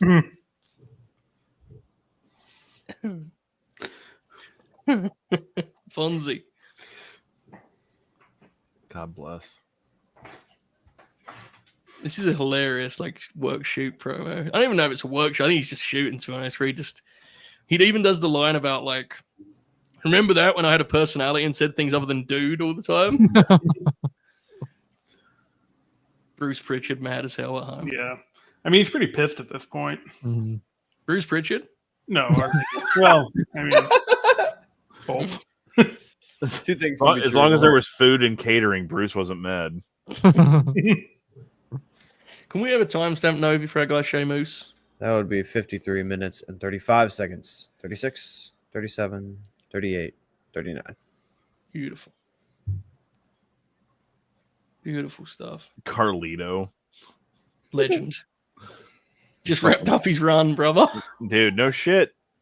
What a legend. People were bitching about him like, man, if I can accomplish what he accomplished in his last run in the Fed, I would view myself as a success, you know? It's awesome too because he totally does view it as like a con, which is even better. His tweet upon getting let go was unbelievable. It was. What'd he say? He was like, he said that there's been claims that he owes the WWF money, and his lawyers revisited the tape and think he might be right. He's awesome. Here, look, Rob's getting shit off his chest. Fonzie is in full Fonzie mode here. Fonzie looks younger now than he did here. Yeah. He got his teeth fixed and shit. Yeah. He bumped into it. I came out of a bathroom in LA when I was there for WrestleMania. He bumped into me and he looks like Bruce Springsteen now. He was like, "Excuse me, daddy."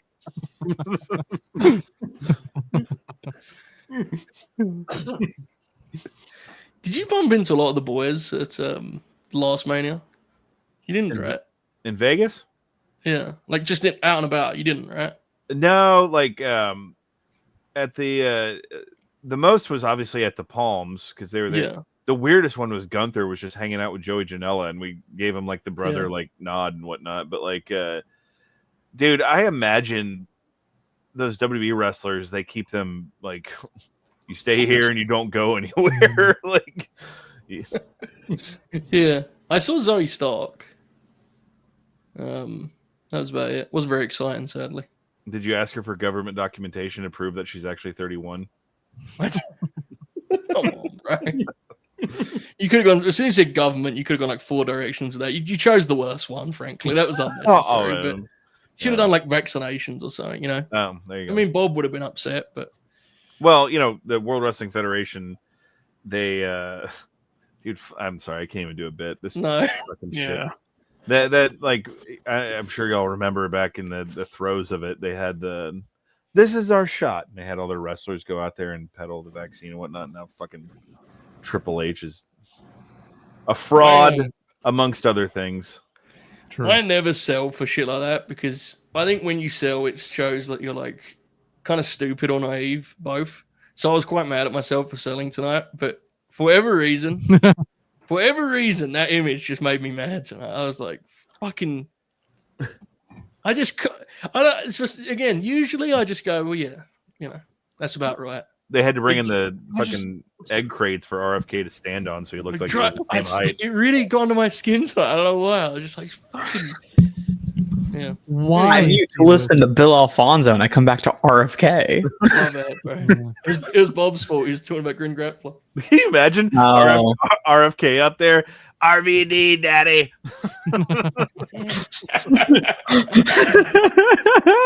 Man, Terminator.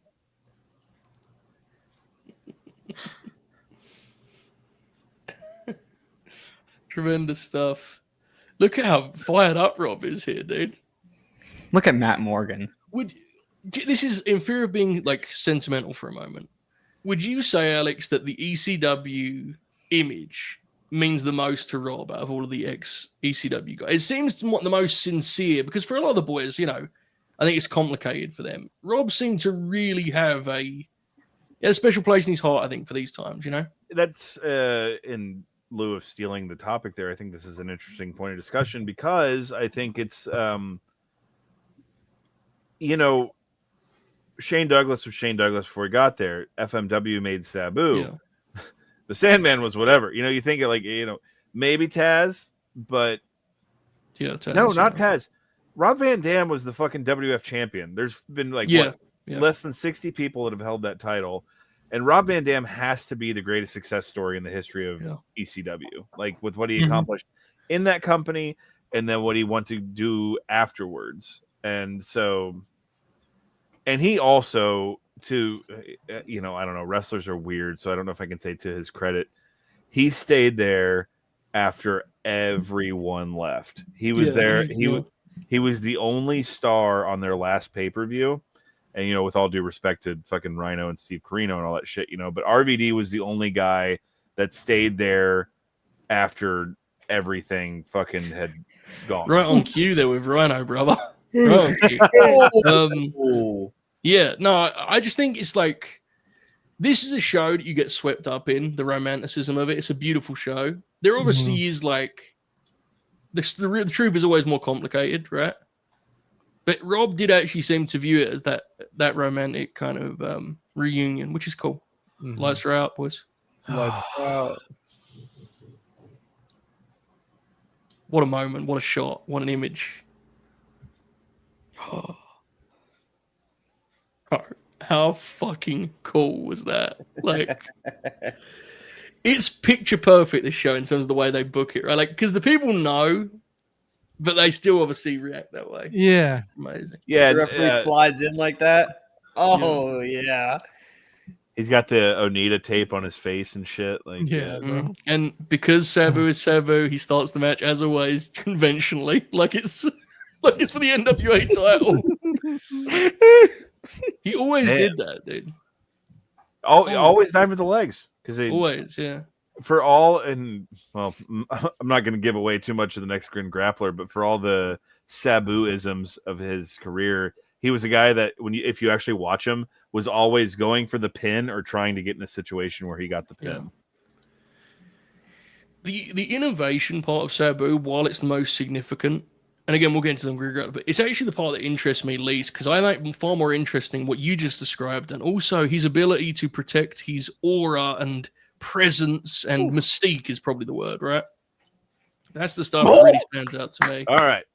Chair shot to the head. We're off and good. Like, God, both of the, especially Rhino. Look at the fucking shape Rhino is in here. God, he looks so fucking good. His arms were all fuck. And the crowd are chanting. The crowd are chanting, "You got fired" at Rhino. Bobby, can you give the boys that story? Yeah, it was after WrestleMania 21. I think something happened at the after party. Like, he was arguing with his wife or something, like broke a big flower pot at the hotel, and they were just like, that's enough. And they hired him back. not that long after, but like, yeah. Oh my god. Wait, do they bring him back? Doesn't he go to TNA? Oh yeah, he does. That's right. Yeah. They don't bring him back until 2015. Yeah. Dude, he wins the fucking not IWGP. Can you imagine Terry Rhino winning the IWGP title? He wins the NWA title in October of 2005. He beats Jeff Jarrett at the first Bound for Glory. There you go. Yeah. Man, that's wild. Oh, that's fucking sick. Yeah. It's it has to be said, everyone is locked in on this thing, huh? Like everyone kind of rose to the occasion, I feel. Yeah, and like something we didn't call out already is that because this is like one of those things I just assume everyone knows everything about. For those who have never watched this show, no match was announced going into this show. It was just announced that it's an ECW pay-per-view. So the card all like transpired as it was happening. Like there was, they told you who was going to be on it and whatnot, but they certainly didn't say like Sabu was going to be there. But then the video packages are like, well, here's Sabu. Yeah. And I make jokes. Did they do the main event like really close to it? Because I remember the Dudleys doing a radio. Remember when Dreamer and Paulie take over the radio show? What was the radio show Kevin Kelly used to do? Bite this. Yeah. I think that one may sneak up. But yeah, you're absolutely carry on what you're saying, Alex. Sorry. No, it's just IVP posted. I've never actually seen the inside of it, but he posted the inside of the program because he was at this show, and that was so like fascinating to me seeing that. Yeah. But yeah, it was a lot of like, well, they might be here, so much so that in the main event the crowd starts chanting for New Jack, thinking New Jack's going to show up. That would have been unbelievable, dude. Could you imagine the reaction he'd have got? Oh my god. He's about to be in the video game, but I remember like for old heads like me when they did this twice. The WWE.com stories of like when John Cena was white meat babyface John Cena, like top 5 John Cena dream matches. One of them was New Jack, and then during Big Dog Roman Reigns, they wrote this article of like, can you imagine Roman Reigns versus New Jack? .com can get kind of weird sometimes, huh? They get kind of they start rolling the dice a little bit. I think when they think Vince isn't looking. Dude, .com, and then towards the tail end, the last few years of the magazine, when Vince wasn't paying attention anymore, they would do shit like I remember they would always refer to Daniel Bryan as the American Dragon, and I was like, what the fuck? They would talk about like his wins in PWG. Rules. My god. This match fucks. How fucking weird was the .com deal where they were like, have the WWF signed AJ Styles, Shinsuke Nakamura, and the Good Brothers? Remember that? How weird was that? Yeah, I do remember that. Yeah. Even weirder. Do you remember when they thought they were going to sign Kenny and the Bucks? They did that long piece about the New Day facing them at E3 or whatever. Yeah. Oh, how good is Rhino in this match? Yeah, he's great. This match is fantastic. I hate that I've been talking over it the whole time. This is a good. Oh, it's awesome. It's awesome. Also, both of them incredible. Oh. At a time when we were not getting pile drivers on WF TV, so that was a big deal. That is important. Yeah, and again speaks to how hands off this show was. Okay, tell me when Rob lands the drop kick, boys. Tell me when. He's loading it up here. The Gene Schultz fighting for their lives. No. Okay, cool. Sweet. The Netflix gimmick jumped a little. Fonzie calling plays from ringside. It is, Cal. Yes, they The did. answer to this question is mass transit. Depends on what like the rules of the fight are, I feel, Fair, yeah. I don't know if New Jack would be good in like a K1 fight, but in just an actual fight to the death, I think it'd be pretty formidable. Yeah, New Jack against Ernesto Hoost. I'm not sure it'd be much of a contest in the ring. Oh, the way that table breaks is The table so explodes. Oh. The table explodes. Look at that shit. Vladimir going nuts in the background. God, That that match match is- crowd. I actually think historically that match doesn't get enough love when people talk about this show. Actually, like it's such a hoot, dude. That match is I love his awesome. cabin music. Too. Yeah, Sabu's So good. rules. Okay, Fuck you, guys. Green Lantern fan. Sorry. Opening match 7 minutes. Second match 6 minutes. Third match 6 minutes. Fourth match 6 minutes. Ah, lost. It is not hard to do. It's, Yeah, for real. but this is like, it's crazy how little fat is on this show, dude. Like this show is just everything is like perfection. It's amazing. Do you think, and I'm not even going to pick on AEW, like WWE wrestlers and shit, like, do you think they, well, they're not even, that's the whole point. They're not trained to wrestle. They're trained to do WWE matches. So, and like, you can't, like, wrestlers now, if you told them, like, on pay-per-view, they have 8 minutes with entrances, they wouldn't know what to do. Like, Fucking brains would explode. yeah. It's just, it's hard because it's like, it depends what the promotion's mentality is. It's like, remember the Ring of Honor boys used to get a lot of shit for it, Alex? And the reality was, Gabe said to them, like, Gabe's approach was, if everyone swings for the fences, we have more chances to have a classic, we have more chances to sell the DVD. That was the way he looked at it. So, like, the boys would get shit, but that's what he wanted from them, you know? Yeah. And I think Tony has a similar mindset. You know, whether people like it or not, it's a different thing. But I think Tony, like, in his mind, you take as many swings at having a classic as you can. Now, WWE, they're a different beast altogether now because you have their 5-match cards.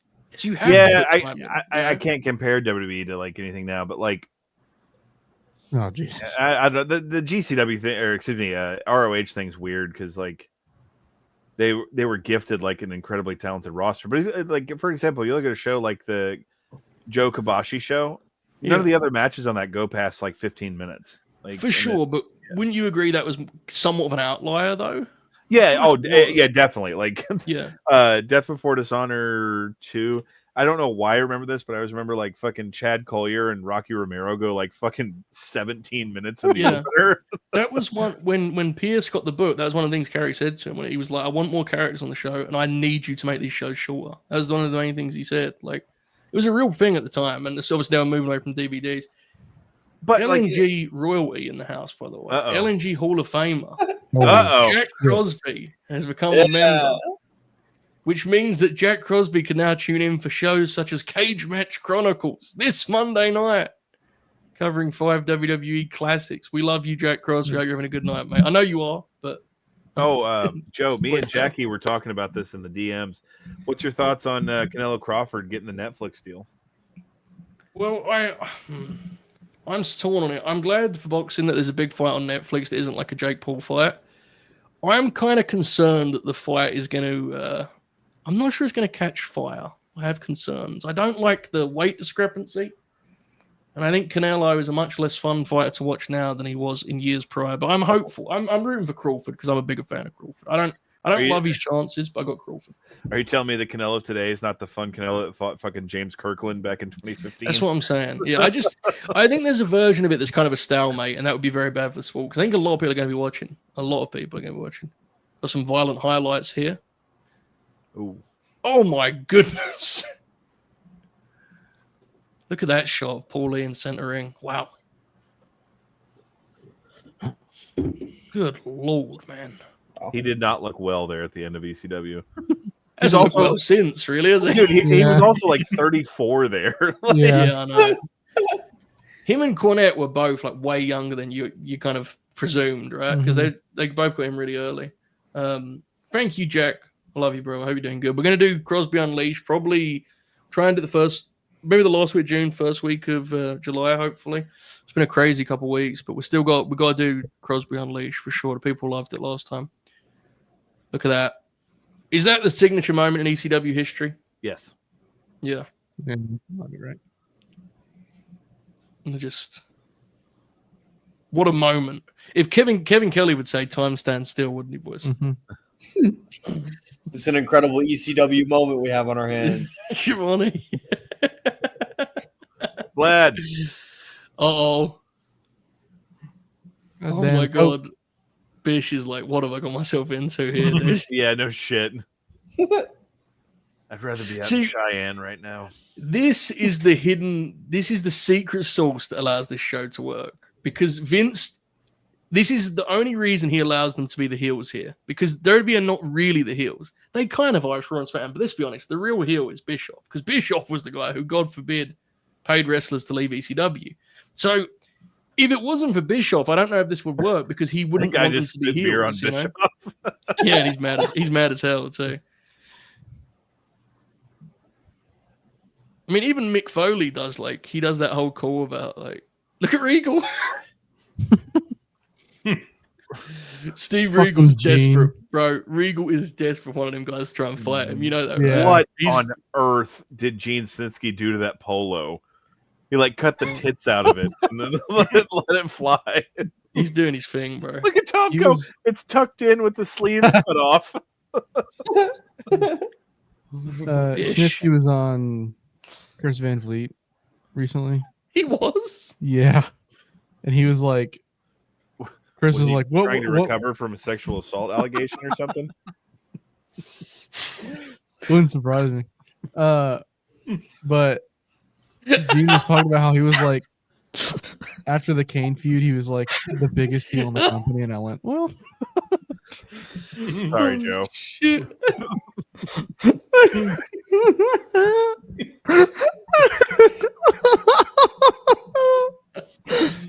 That's gonna age terribly when I'm on there. It's an honor, Chris. It's an honor. It's an honor, brother. Oh, let's talk about SmackDown, Chris. You know, when I was a kid, I used to watch your YouTube clips. Well, we can't be doing much better than what's on TV right now. So we can't. And this is in a really strange kind of.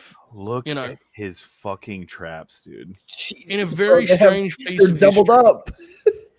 This, I would never say this is a bad wrestling match, but this may be the only part of the night where the vibes are not quite right, Yeah.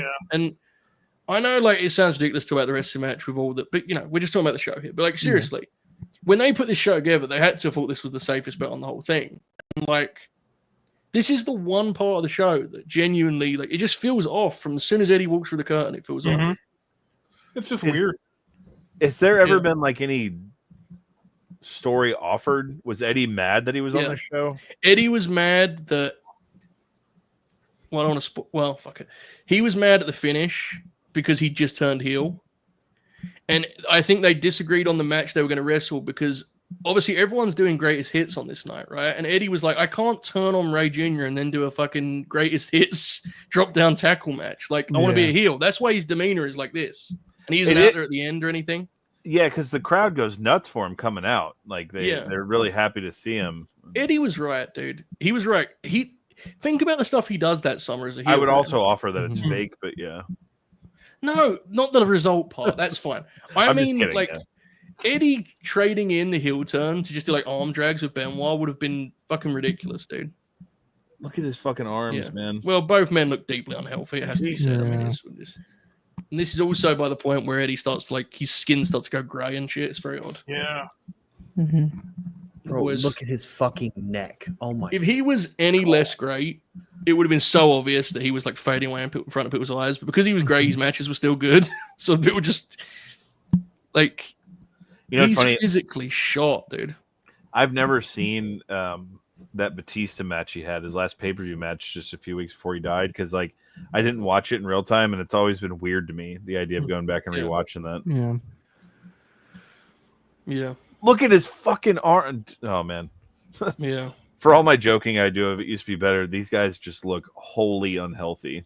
His tricep is bulging right now. It is why, in fear of being too woke on an ECW One Night Stand Grinalong, it is why you do have to be a bit careful sometimes when you talk physique, don't you? Because it's all well and good. We have our fun. Look at Eddie here. Oh my God, his shoulders. Holy he looks like an action figure, he doesn't look like he's not in proproportion. You know what I'm saying? Yeah. I can't get over Benny's traps. They're behind his neck and pushing his neck forward. We banned Benny, Alex. Probably fine. Oh yeah, I forgot because full name only. Ibu came up with Benny. That's right. Yeah, he popularized it and made it a dangerous term in this community. Definitely wasn't something that was going on this platform long before people got a hold of it. No, it wasn't. It was Ibu. Fucking Ibu, bro. Mm-hmm. It's always that pricky burning the fightful fella.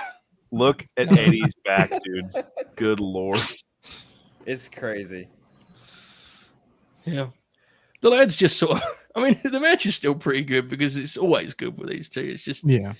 the vibes are odd. But, there's always that physicality. Obviously, this is one of the great wrestling pairings. And for a generation of wrestling fans, Alex, in fear of being sincere for a moment, I think you're the best person to speak to this. These two were like the faces of, the ideal pro wrestlers, right? For a lot of fans, this generation of fans. I mean, they meant a lot to this fan base. Mm-hmm. This I remember this kind of fascinated me because they didn't have the famous it was Dean Malenko and Eddie that had the famous one-on-one in ECW. In ECW, yeah. But obviously Benny and Eddie had their fair share in like New Japan and WCW, WWE. It's regularly posted the way that Eddie would take a Benny powerbomb, and it looks scintillating.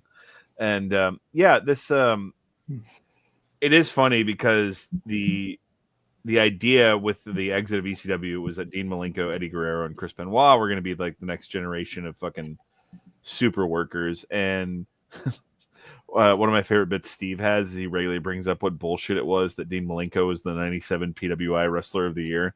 But he's so mad about it, pops me. But Dean Malenko kind of had his shooter, man of 1,004 hold, and he had his moment with Jericho in WCW. But obviously, if you go to WrestleMania 20, Benny and Eddie were the ones that really succeeded. Yeah, you did around 4 or 5 of them there, but I think you said Benoit once, so we'll live with it. I thought Ruff asked Bob a great question earlier in the chat, Joe. Oh yeah, it's great. There's one we can know. There's one we can. Oh, I'm gonna leave that. Actually, No. she's on the telly now, and she's. Look, I'll say it because I'm not like a regular on the flagship.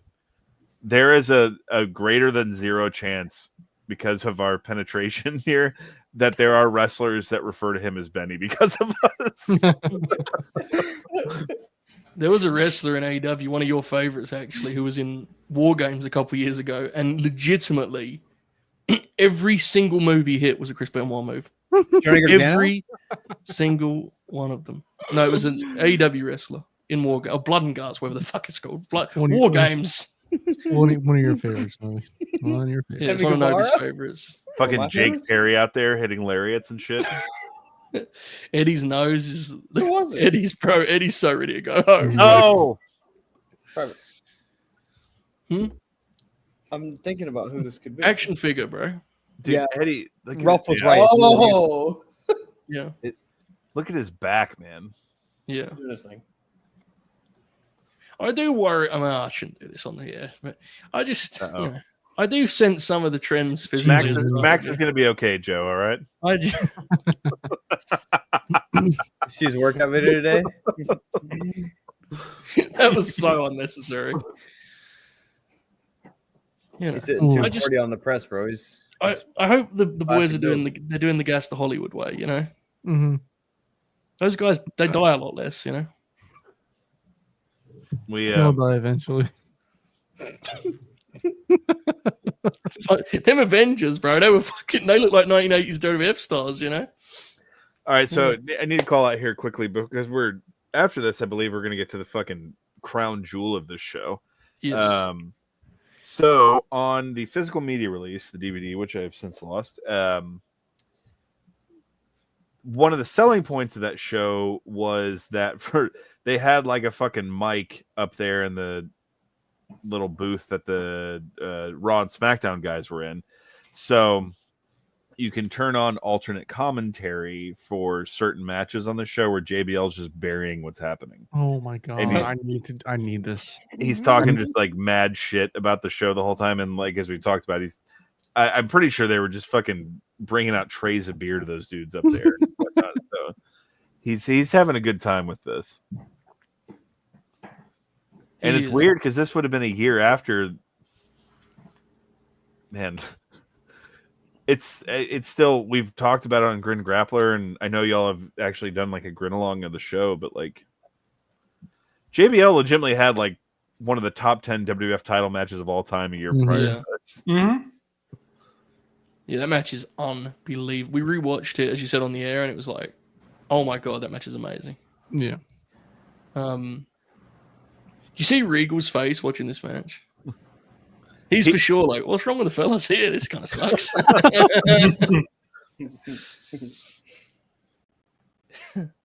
Oh man. Is this before or after their Velocity match, Regal and Benoit? The famed Velocity match. I think no, it's not 2004 because Benoit would have been champion. That's a good question because he's got drafted back to SmackDown in this draft, so I think it's slightly before. Oh. Yeah, it's I'm not saying this to like be it used to be bad because a lot of that stuff I know, especially mid 2000s WWF, I don't really have any great reverence for. But like, if that match happened on SmackDown, if the equivalent of that match happened on SmackDown next week, people would actually like lose their fucking minds. Yes. You know that, right? Absolutely. Like, if there was a 20-minute match on WTV that looked the way that match looked, I think people's brains would like explode in every which way. There'd be like hints of safety police. There'd also people saying it's the best wrestling match in the history of TV. Like, all of it, dude. All of the above. Eddie is very mad. Very, very mad. Visibly so. It has not clicked for the lads here.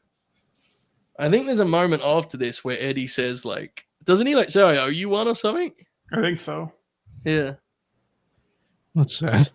And I think Stevie Richards said, like, the vibes were really weird. Like, they walked through the curtain and no one knew what to say to them, because they were really close and they were just really awkward. They weren't talking to each other. They were really mad at each other. Yeah, it's a strange one.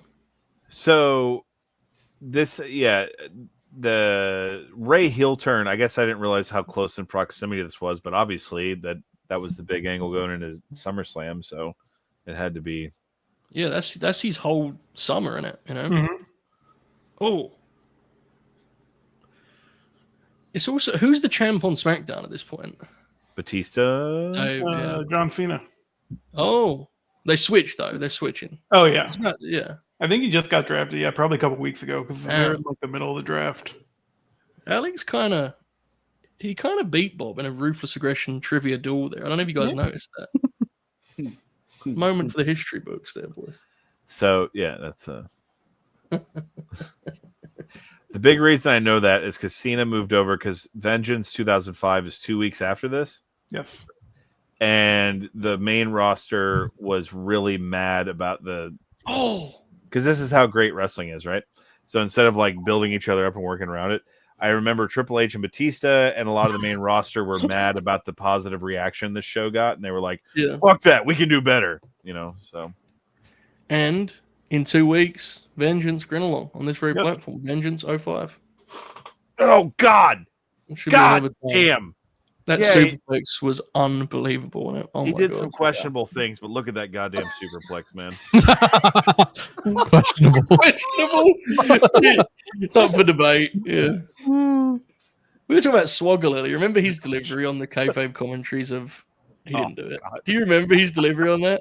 One of the all-time shoot interview moments, dude. Yeah. The way he delivers that is unbelievable. Like, how does he say it? He says... I don't believe it. He says he's so like serious about it, like he's so locked in on his take. But also, he's saying this while he's got like hair like my length and a backwards hat on, and he's just like with his arms kind of over his belly, like me sitting here, and he's like, "He didn't do it." Like, he didn't do it. He's so sure of it. It literally looks like a fucking like YouTube conspiracy theory video. Like, that's that is an all-time with the back. Like that's the whole thing. Yeah. Does Dylan not believe he did it? No. So shoot names over here. Why sometimes? Sorry, I got shit from 10,000 people this week. Dude, the comments of that was so funny. Well, I do think there's a chance that he was like popping himself because he delivers it in a way that is insane, absolutely absurd. Yeah, like didn't do it. And Sean Oliver's like, so like, what do you think? And he has no fear or anything. He just There's no way. Didn't do it. He's a fascinating individual. He is. Was it? Who, Alex? We talked about this recently. Who was it who screamed and all the boys found it funny when they announced that what happened? Oh my no! It was Matt Stryker because Paul London and fucking Kendrick on their interviews like we heard about it. It's like that sucks, and then we heard Matt Stryker in the next room over go no. And the other one is that JTG had done something he wasn't supposed to. He'd done something. There was talk of it being a girl he wasn't supposed to mess around with. I'll leave it at that. I don't want to incriminate JTG. He's a very funny character. And when the boys were all called to the ring for a meeting, he thought it was about him. So he was like relieved at the idea of the actual name. Jesus wept. Look how mad the boys are at each other here. Yeah, he's pissed. Wrestling's so fucked, dude. Like you go to TV taping dressed in all black for a fake funeral, and they tell you 3 people have died. Like you're supposed to go to the next town, see you at SmackDown, you know. Dude, like having been to the building when that happened, I can't imagine the visuals because when you come out, it's literally across the street from the beach there on Corpus Christi, and it's like fucking just like a block or two away from the Selena statue. So like, I can imagine just coming out there and like looking around and being like, "What the fuck is going on right now?" Like we joke a lot, but if you've been on the road with the WWF at this time, especially, I think always and forever, especially at this time, the degree of trauma you built up just from working there was absurd. Like, yeah, but it bred better workers than fucking Alley Catch and Sammy Guevara. So you know, no need whatsoever. I was going to get you the Major Bendy. Can't do anything. You can't do anything with this guy, can you? You can't do anything. But, what was I saying? I'm sorry. I don't want to discriminate. Austin Theory. Let me say that. I'll say it. Much better. Much better. Yeah. You always punch up in this business, Alex. You know that. Punch up. Well, because I get hate for being like an anti-AW guy, so. Oh, despite the fact that I'm going to fucking All In and I'm looking switching out Sammy? I thought you were switching out Alley Catch. Which one's being taken out for Austin Theory there in your... Okay, so I've, with my own eyes, watched Sammy Guevara work some bitter vets in Texas and get his ass beat. So I'll give him a little bit of cred. So I'll swap him out and put Austin Theory in there. Okay. All right, never mind about punching out. That's fine. As I'm telling you, we all get together. Next year, Alex's birthday, his gift has got to be the Major Bendy Alley Catch. It has to be. It just has to be. Get a little pool going. We'll pass it around. No, give me the fucking Jake Perry with the goat head on it. Jake Perry. Jake Perry. We'll get you one of those little knives he makes. Yeah, he's fucking good at that though. For real, he's really good. They're pretty good looking. Dude, that video where he like customized whatever belt he had, that was cool. I was like, that's the TNT title. I don't care what anyone. I think he's a fucking beast. He ain't wrestled a match in 6 months. He's been paid handsomely along the way, so I think he's a fucking beast. To be honest, yeah. Dude, good that's on him. the best thing this whole like wrestling war has brought along is these dudes just chilling at home getting paid because that's the fucking dream, man. Oh, that's amazing. Dude. Oh yeah. Those damn TKO crooks are going to stop us from that pleasure.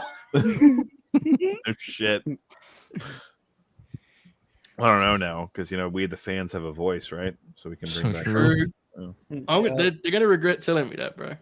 They're going to get someone. Walk the fuck in. Yeah. They're going to get Solo Sakura, and I'm going to fucking fly to Stanford. I'm going to DM Rikishi on Instagram. All right, did Mike Awesome just come through the curtain for y'all? Yeah, he's in the ring now for us. I haven't seen this show, like I said at the top, but I have seen this match courtesy of the Brainbuster. So, yeah. What's your timestamp, Novi? Match rules. I'm currently at an hour 30 and 26, 27, 28. Okay. This match is undoubtedly one of the more fascinating, and I'm not trying to just be hyperbolic for this show, because Mike Awesome did not get a contract out of this. Masato Tanaka got one more shot with the WWF. It was the next year at the next One Night Stand. And they just decide to do what they're about to do. And Mike Awesome did not have, to my knowledge, many more matches after this. In his Not a pro single wrestling. one. This was his last match? It is. Okay. So it's not like he was working for a spot. These guys who made each other just were like, fuck it. And like this is like, his first match in over a year. Before this, he's working in Noah as the Gladiator. He comes back, has this match, and then pieces out. Well, yeah, it's funny. It was, but yeah. Okay, so they're both in the ring now, right? Yeah, they're just shoving each other. This is I think I'm a few seconds behind everybody. That's fine. As long as we're in a ballpark. So, I'm the only one. Push. I have not seen this. Hand. Lock in. Throw it in. To say like it's a greatest hits of a series of matches that was all greatest hits, it's just like it's unbelievable piece of business. It's my favorite match of all time for the simple fact that like there's something beautiful about Mike Awesome not having a match in over a year and going like not every match, most of the matches he had in Noah were like pretty shit, but him coming back and being like, I'm going to show these motherfuckers who I was. Never having a match again. I just 100%. Long-haired. Oh shit! Long-haired, Awesome working Masawa or not Masawa, but Kobashi in that green ring. I remember the first time I got that, I was like, "Oh, this isn't that good." And this, everything you said is completely accurate. And I thought he had a couple of matches after this, so the fact that he didn't is even more like, fuck yeah. It's you don't want to project a gravity onto it that you're not sure is there. But you can very easily talk yourself into this being quite significant for Mike Awesome, my sense personally. And I don't know that. I just said it. I mean, he wrestles like he's kind of trying to remind people who he once was. Yeah. And before we get cooking here, like just to say, this is probably the part of the show I'm most fascinated in of like who got him brought in for this with Tanaka, because he had burned every bridge at the WWF and he didn't have a good legacy in ECW and left in WCW, with bad terms and whatnot. And so, I'm not fond of giving Paul Heyman credit for almost anything, but if this is one of the hills he died on, then good on him. Yeah. Yeah. I mean, I'd hope so because, and this is where we kind of get back into the complications we were talking about earlier. It's like the Mike Awesome thing was bullshit, dude. Like he owed him money, the fact that he's being vilified for making that move is fucking crazy. And like the fact that some of the boys still do that is insane. It's just, but again, that's part of the, oh my goodness. The way Tanaka just gets fucking, everything is like, everything's, here we go, boys. Boys, we're ready for a ride. Oh my God. Oh. There it is. Let me pause a little bit. I'm a little ahead, but good God Almighty! Oh shit! Good God Almighty, dude! Tanaka, the way Tanaka just fades into the distance, he just disappears. Joe, I think I was wrong. Masato Tanaka having checks from the WWF is probably the funniest one. That's true. He got a zombie sailor figure recently. Oh, look at that! I might need to invest in that. Oh, I would like to. You need that and the Awesome, bro. You need both. Yeah, we gotta get bust to that, guys. When's your birthday? Oh my God! November 2nd. So always way, but give us time to save up. Always worth preparing. The way those figures work, bro, that shit'll be out for your next birthday. Fucking... Yeah, true. Oh God.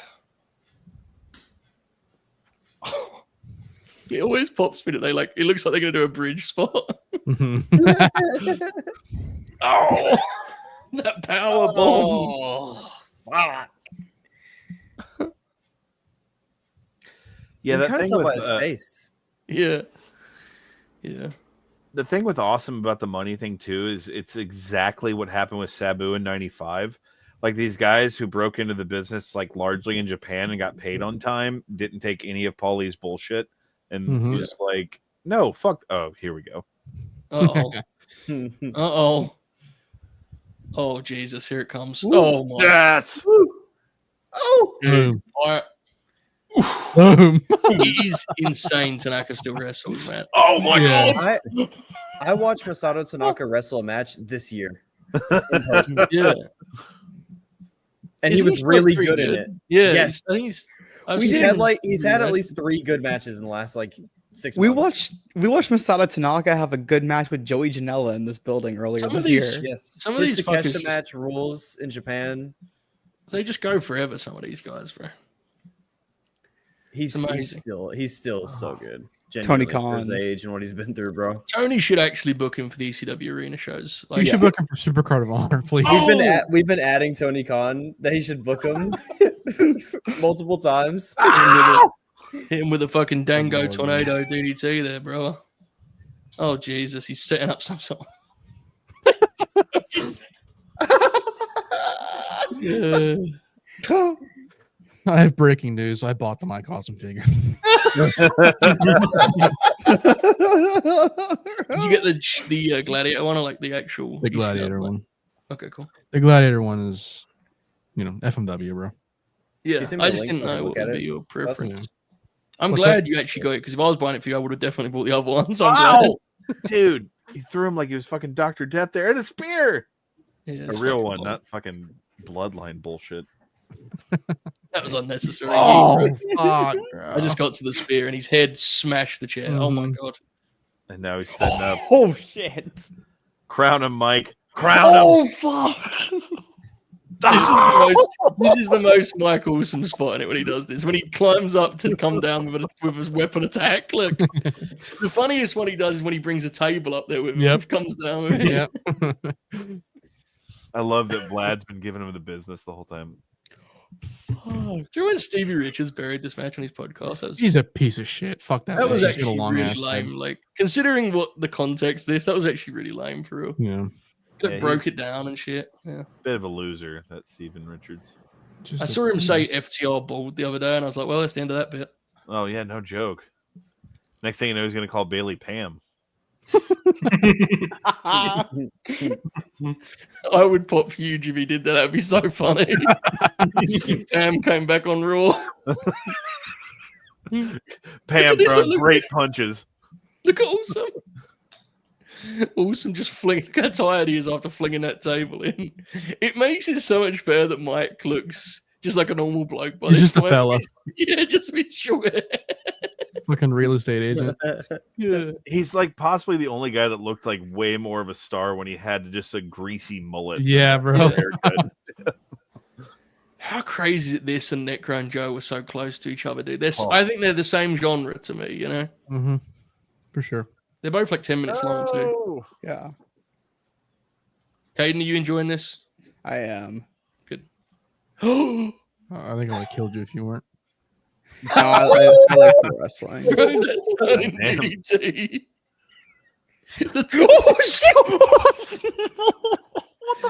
JVO is doing a bit where he's like, he's popping at how they kick out of everything, but then by the end of it, he seems to think it's awesome. Yeah. Because that's what he keeps saying is like, he's kicking out everything, but by the end, I think he just thinks it's beast. Fucking sick. Yeah. I mean, that's the thing that's interesting about JVL, right? Is he's often said he just presumed his career would be that he would just work in Japan the whole time. He didn't realize he was going to be a fucking WWF life. Oh Jesus! Oh Jesus! Fuck. Boys, we got ourselves. Oh my God! Yeah. What happened? What's about to happen? He could have landed on that frame and it Yep. just impaled. Did you see Bradshaw? He throws his He fucking pumps his fist. The brother in the front row is saying like Bradshaw's popping. Oh my god. It's fucking incredible, dude. Oh my fucking god! By the way, boys, there's one match after this. By the way, that's how quick this show goes. This is the best show in American wrestling. I've seen this twice in the last month. I'm confident on my stance. This shit is so easy to watch. Yeah, bro, it's perfect. Yeah. Amazing. Let's There's do it again one next match year. left on this show. Yeah, I was gonna say we should just watch this every year. We should for sure next year do the second one. Oh, Right? I mean, it 2006, sounds yeah, good, for but we sure. should Oh, for yeah. sure do that. I Which wanna- makes sense. yeah. That title match is unreal. Yeah, and it's Yeah. still just a really cool show, isn't it? Mhm. Pretty cool show. Look at Awesome. There's no facials even with Awesome, is there? He's just getting ready to All do right, his next here we thing. go. Here we go, boys. So- Here we Something go. about this match rules. I like that more. Mhm. Oh my god. Here it comes. Here it comes. Says it again. Here it comes. Oh my It's god. awesome. It's awesome because it's awesome because in like It's the dive that always gets him. Yeah, bro, I'll yeah, tell you. back That's to the back. dive. relative to other bumps that like similar bumps that Tanaka took, that one was like a breeze. Yeah.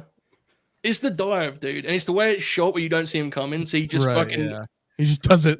What I always love about that is that Charlie and Faith No More like do what they always did in ECW, where they turn to find where the nearest camera is and just start going ECW. Yeah, like yeah. not paying attention to what's going on. Different times.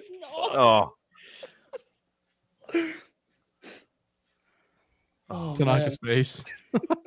oh God! So we just come back to Mike Awesome power bombing a referee. Godly. Again, no facials. Just he's no time left for wrestler face, bro. He's just a man. Fucking awesome, man. Well, That's yeah, one of the literally. best spots I've ever. That was fucking awesome. That match is a classic, dude. And now I'm gonna forever be questioning what a Mike Awesome JBL match would have looked like. Oh my god. Sandman JBL is the one, but that would also be cool. Oh baby, because JBL would have done a lot more. There's the dive. That angle is amazing. JBL calling Sandman a drunk embarrassment. Yeah. Yo, JBL. I got the money right here. Tremendous. What a time this has been, folks. We hope you've enjoyed this. And if you have, the third time, our friend Bob O'Neill has a wonderful tip for you all. Go for it, Bobby. Yeah, you go ahead and smash that like button. Third time, odd numbers. That is what we are looking for. Who won in the NBA finals tonight? The Thunder. Thunder. Oh, They drifted away towards the end. It was a very close game. 2-2. oh, damn. I just saw the fourth quarter. Damn. The Pacers got pace, it appears. Mm-hmm. Interesting. 2-2. Oh, dear. All right, folks. From one iconic moment to another. By the way, I have to know, Lee Moriarty is wrestling Blue Panther on Wednesday. On Yeah. Ring of Honor. That graphic. It's not even. It's not even. It's. Yeah, they're doing. It's Thursday. Yeah, that show's fucking. They announced Billy and Athena versus Rosa and Persephone. That's not a real person. Good God, man. Yeah, Good they're for doing, Lee Moriarty. Wow. That match is probably going to be really good, too. they're promoting it as Global Wars. So I think they're gonna do some like quirky shit on that show. Cool. Paul Lee is here, folks. The Bloodline Zone. Dressed like no human being has ever dressed before. So he's got like a long fucking suit jacket on with a fucking duster hood over it. Where would this go in the film, Alex? When we did, we make the Paul Lee film with Paul Giamatti. Where would this scene go? Is this the last scene, or is this the first scene? This is the last. We go deep into the story, past the bloodline and wherever this fucking Seth freaking shit goes, and then like we find him like a sad mess of his former shell. But the movie ends with this. We go back and it's like that's beautiful. Walk the Line begins with Johnny Cash doing the Folsom gig. Like this would end with Paulie doing the one night stand. Yeah. I like that. My goodness. It is quite frightening the control he had over these people, and it really, if we're being serious, it's quite scary. Yeah. Really. He's a wizard. I mean, genuinely like a god to them, dude. Dude, we were just talking about minutes ago the way he was able to manipulate people about Sabu and Mike Awesome, and it's like, dude, you owed them money. Like it was, yeah, it's wild. But this must have been. I mean, we have complicated feelings about Paulie, but this must have been an amazing moment, right? No, absolutely, yeah.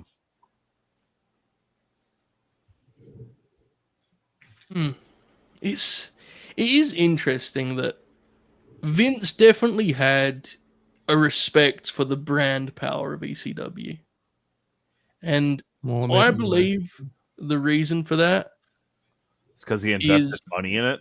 Yeah, I think the reason is Paul Lee achieved something that he was always desperate to achieve in those years, which is Paul Lee could lose any top guy and they'd still love ECW. To me, that was always Vince's dream, you know, to be at a point where the wrestlers are just guys you switch out.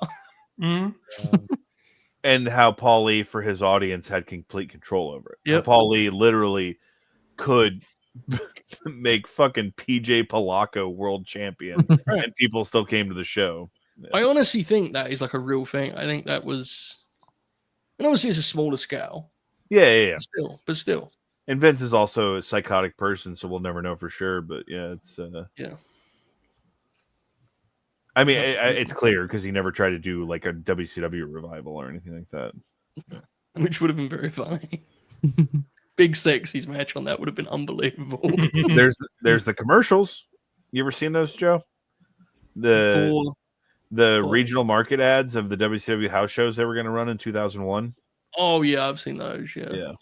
I'm just intrigued by them doing it in like 2005 or 2006. That would have been hilarious. Well, when they got the guys back and whatnot. Yeah, it would have just been TNA Impact. Kaden Novi lock-in. Oh, hold on. Yeah, Kaden Novi lock-in. I've been locked.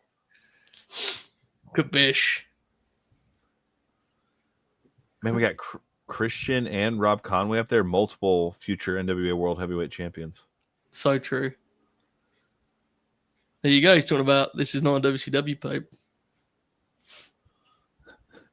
Which, to be fair,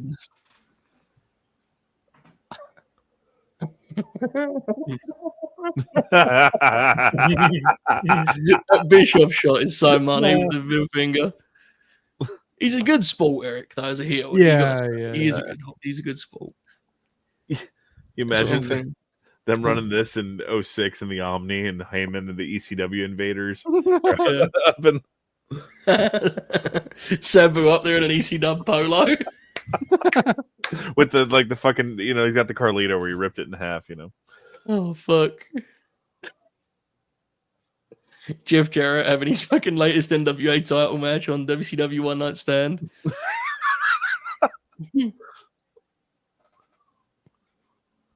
Oh, this is where he does the famed 2 words but 3 words thing, isn't it? JBL immediately. 3 words! That's 3 words! Look at JBL. And Edge, to his credit, goes from 3 to the V1 shit. Yeah. He was based in there. He may be the single most overrated wrestler of all time, but he at least nailed that. Who, Maven? Yeah. Whoa. That doesn't feel good.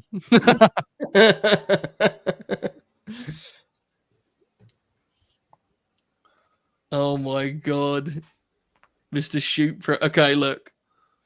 You can pop for Paulie's line, it's a good line. Bradshaw bounced the checks. He's fucking incredible, dude. His face as he writes them and bounces them is unbelievable, man. It's a great line, though. You got to say it's a great line. He don't put it over at all, but it's a great line. This shit is electric, dude. Fuck. So, Bob, I don't know if you found this in your Observer research. The thing with this was Vince had Paul run what he was going to say by him Like allegedly, again, this is all wrestling, so who knows? But the story I remember at the time was Paul had to run everything he was going to say by him, and he didn't run the JBL line by him. And when he said the Triple H thing, apparently in the gorilla position back there, everyone just kind of like turned to Vince and like terror, and Vince went, he put Triple H over. Good. Yeah, it makes sense. A-C fucking W. It's a classic promo, isn't it? It's a classic promo. All right, folks. We've got some business hand in our chat here. Paulie to a crazy reception. Just grabbed his cock on pay-per-view. My goodness. Grant Hudson sent us a super chat. Said currently on vacation in Destin. Hope you're. Where's Destin? Is that Florida? Florida. Yep. Fucking. Do you see what I just, bro? Bert just did that. Fucking hell. That's what happens when you play TW confirmed shoot, mate. He's fucking an idea of places. He says, hope you enjoyed the show. We have very, very much. We can't wait to rewatch this when I go home Sunday. Well, we hope you have a blast, mate. We've had a great time. We're winding down here, but it's been a wonderful Friday night, as always, with the lads, and we appreciate your support. I hope you're having a good vacation in Destin, Florida. Riley sent a super chat. The Gallows story from Developmentally Speaking about changing the extra closet with Edge around this time pops me every time. I don't know if you guys are aware of that. That's the one where Edge is banned from the locker room because that's like when the leader stuff's going down. So he just changes with 21-year-old Drew. And he tells it, and he's like, he's like, you know, we were friends. I said to him, see you next week, Adam. Thank you, Riley. That Developmentally Speaking was recently uploaded to YouTube and is a all-time classic. Incredible watch. The Dudleys are here, and on this platform, I'm the only Dudleys defender. But say what you will about the Dudleys, they are fucking awesome on this show. Yeah. They are incredible. All right, so did they just come through the curtain? They're in the We're ring. in the ring now. Okay. Yeah. Because I to my running Peacock and this was fucking my shit up. So I have the original pay-per-view broadcast that I put on, and when I looked back up, it was in the middle of a Devil's Rejects trailer that they were showing on the original pay-per-view broadcast. So I had to get through that. Yeah, we're for me anyway. They're on Eva Buckle and JBL's looking at them. Okay, very yeah. tough. I'm right there. And also, I remember on the Peacock version, they come out to like whatever their in-house music was. Yeah. This was when they were coming out to Power Man 5000. The get up, get up. Yeah. I'm busted open. Bully Ray got mad at R-Truth for changing his name, but then like keeping Truth in his promos because he didn't want to be reminded of his old name. So I'm now going to list off every name that he used. Bubba Ray Dudley. Bubba Ray Dudley spelled differently. Brother Ray, Bubba Ray, Bully Ray. So Good. Good man. I never said he was a good podcaster, you know. it did pop me because they cut back to Truth and Truth went, who the fuck does he think he's talking to? Alex, remember we were in Vegas and the rotating billboards were pool party with Ric Flair, Ryan Cabrera concert, and watch WrestleMania with Bully Ray. Bro, Vegas was crazy, bro. It was crazy. Got to see Butterbean and Suzuki, man. Yeah, walking out and they're promoting fucking a Bubba Ray watch party. Jesus wept. So Joe, we got to get those flights booked, brother. Do not. We most certainly do not. Mentioned this earlier. The hilarity of it being billed as Lance Storm's last match. This is also billed as Tommy Dreamer's last match.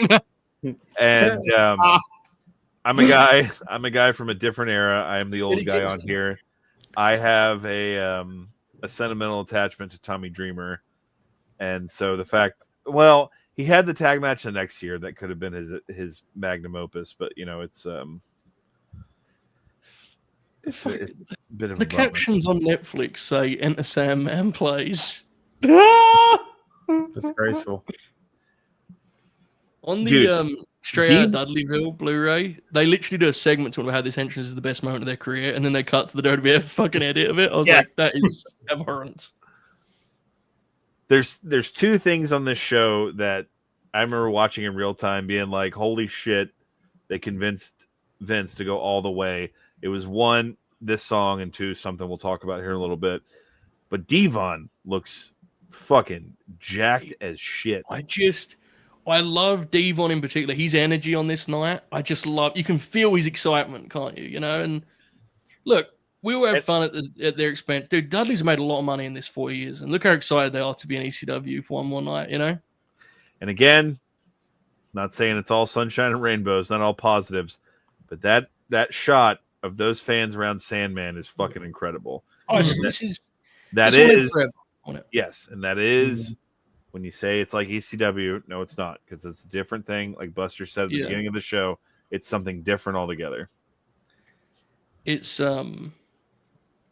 this is just remarkable imagery, and that's the only way to describe it, really. And again, we said it's not true. We implore you, if you've never seen this, please find the real entrance. It's on Twitter, it's on it, you'll find it. But, yeah.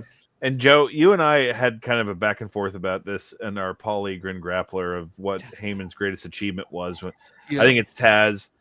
You think it's Sandman. But regardless of that, Sandman has to be the least capable wrestler that had the greatest career, right? Yeah. Yeah, I guess the catch would be, the argument for your point about Taz would be that maybe Sandman isn't Paul Lee's greatest achievement, maybe he's Metallica's greatest achievement. Because I mean, when they give him the WWF entrance, it wasn't really the same sort of. Look at him here, boys. Look at him. The state of this man. Look at his shirt. I was gonna say the beer dripping down his shirt and leaving it sopping wet isn't a great look for the belly. But that's another thing. The fans are holding him up. Yeah, like that's yeah. Look at the Dudleys, dude. Yeah, man. And I actually believe Bubba, and I very seldom say those words in that order, but I actually believe Bubba when he says, like, that's what he calls shoot off air. Bubba was saying this. I don't think he was bummed to miss the next one, because like I think this actually was all they needed. They've done a million reunion shows since, but that's just a payday at that point, right? Like this one actually, I think, had that juice for them. Chris Chetty, fucking loser. Look at that guy back there. Chris Chetty, as someone who lived through like ECW, Chris Chetty fucking sucked. And if he's watching this right now, you were awful, dude. He just skips the 2 hours into every watch along of ECW One Night Stand. See if he gets a mention. Dude, CW just looks hilarious in this set. Look at him. What is happening right now? Hey, listen, it was a different time. We're having fun. It was a different time. We're a post 9/11 world. We're having a good time. Maven was teaching us about 9/11 recently. Do you see that, Alex? He was telling us about it on Dark Side of the Ring. Kurt's still without a shirt on. Oh my God, look at him. He's got slacks and no shirt on. This is it, bro. This is the moment right here. This is the best part of the whole thing. This image is fucking incredible. Look at Sandman, the defiance on Sandman's face. Look how angry JBL is. And Snitsky's like, what do I do? Look at this. Imagine not booking JBL Sandman coming out of this. What is wrong with these people? Look at this. He's calling him in. Look on the ground. Look at. Oh my God. The energy of this, man. The fucking energy of this thing. Good God. So I'm about to have a fucking blast in this main event. I just do need to call out. We just watched that awesome Tanaka match. I think the most vicious chair shot to the head in this whole show happens during this match.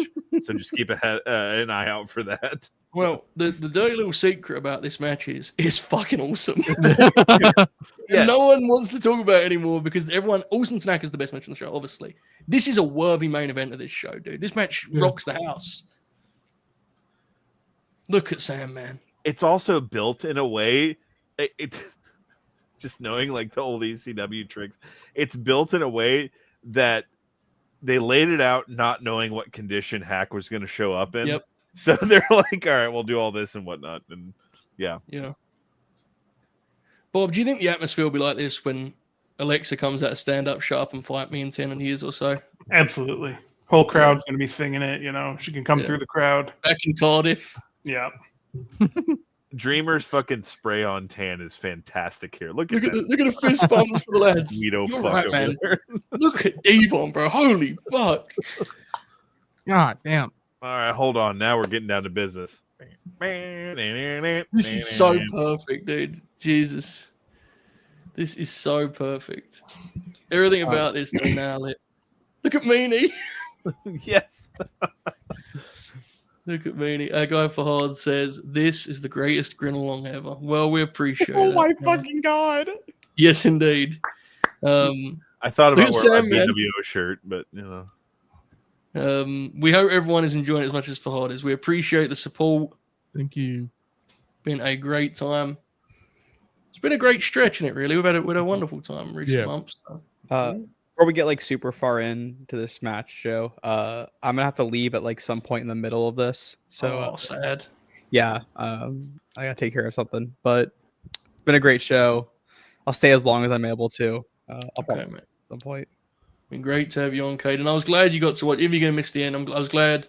It was actually important to me when I was putting the lineup together. I was like, it being your first time watching a Novi's was a cool kind of wrinkle to it because I think to the rest of the lineup, this show is sort of like you can recite it, can't you? Almost, it's so familiar. So it's nice to have that range. Thank you again to Vard. Appreciate you. All right.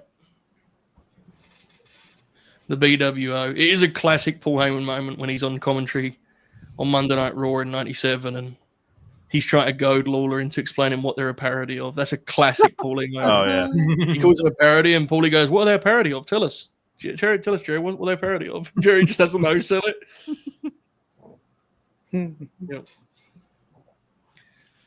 My goodness. One of our favorite podcasters here in the ring. But enough about Devon Dudley. Regal looks real bored, man. Real bored. There you go, Meanie.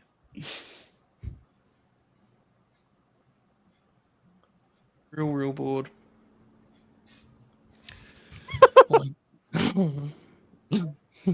Fucking Blue Meanie doing the damn Scott Hall's fat ass stomach shaking around. Did you see that clip I posted of Nova finding out that Zack Ryder had never got released in his first run? Yeah. It was awesome, dude. Did you see that, Alex? Oh, he says to Ryder, I've probably not seen you in a couple of years, and Ryder's like, you haven't seen me. I never left the WWF. And I was like, wait, you never got fired that whole time? Nope. It was a different time. Oh, this Kid Cash what always pops me. He just puts himself out of the ring, dude. It was right after he got canned by TNA also. That's why they mentioned it. Yeah. Oh God. Well. Oh my God. They both since left us, but I'm gonna enjoy this moment because they were fucking awesome. Mm-hmm. Yeah. The lads are here. The righteous have arrived. Balls.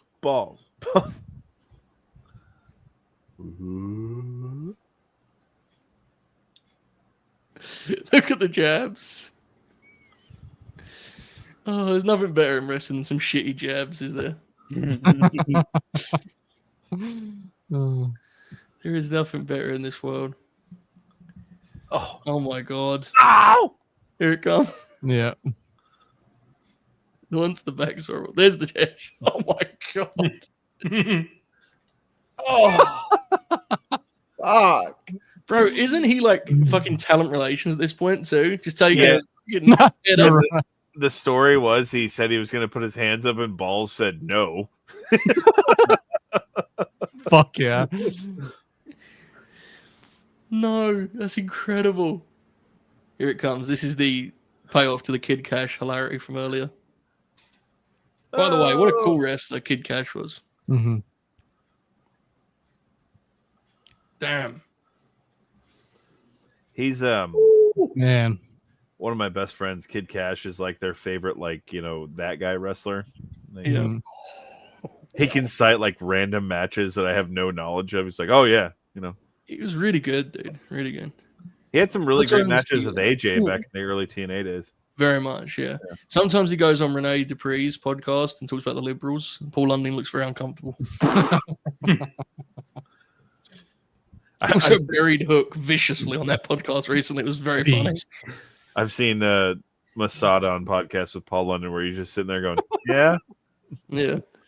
He I knew he was Great gonna work bury and punch Hook. by Hack there. I'm sorry. Dude, I knew he was gonna bury Hook when his first lines were, I love Taz, but oh fuck. Oh shit, Saito from Bubba. Old Japan, brother. I had his moments. He's quite big here, isn't he? He is, yeah. He's quite big. Joey Styles. Bubba's looking buff. All right. Oh, They recently got their when they re-signed with Mattel, they got the figures that were like they're supposed to be WWE debut figures, but they're totally ECW figures. Those Dudleys Yeah. they made with the Yeah. title, right? They have to call them WWE debut ones because of course they do, but Yeah. they're ECW figures. That one's like especially stupid because like Well, yeah, you know. you own it. Yeah, I know. It's fucking. Oh, yes. Kaden Lee. Oh, Dreamer is whoring, brother. Mm. oh, fuck. Oh my god, the way it's just literally pouring off his head. Oh, fuck yeah. Oh, Look at Bubba. Dusty elbow. Good punch there. See, this Oh. guy looks like busted open. Oh yeah. I always love when he does that spot. That's a hell of a bump for a big man, dude. Off the fucking middle. Yeah, he, for he real. did that like repeatedly on the ladders Yeah. and shit too. Yeah. It's like a signature thing, right? I think because he wasn't like trained properly. So I think some of the shit he kind of just did, he just kind of got used to doing, you know? Oh. Hack coming in. Yow. Oh, look at Look at him, All bro. right. Look at him staggering. Now you take the ladder. Look at Fairly legal. just falling down and shit. As recently as 1 week ago, I was helping my dad with yard work, and there was a ladder involved, and I put it on my head and did the Terry Funk thing. Oh, she did. Yeah. As any self-respecting adult man would do, right? That's what he's supposed to do. And my dad's like, "What the fuck are you doing?" I was like, "Barely legal." Easy dub. Easy dub.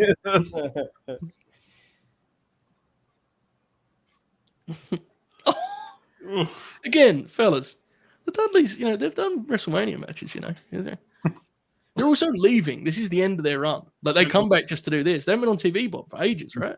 Brother. Yeah, no, they have not. Yeah. Hack has more WrestleMania appearances than Nick Bockwinkel. I hate to break it to you.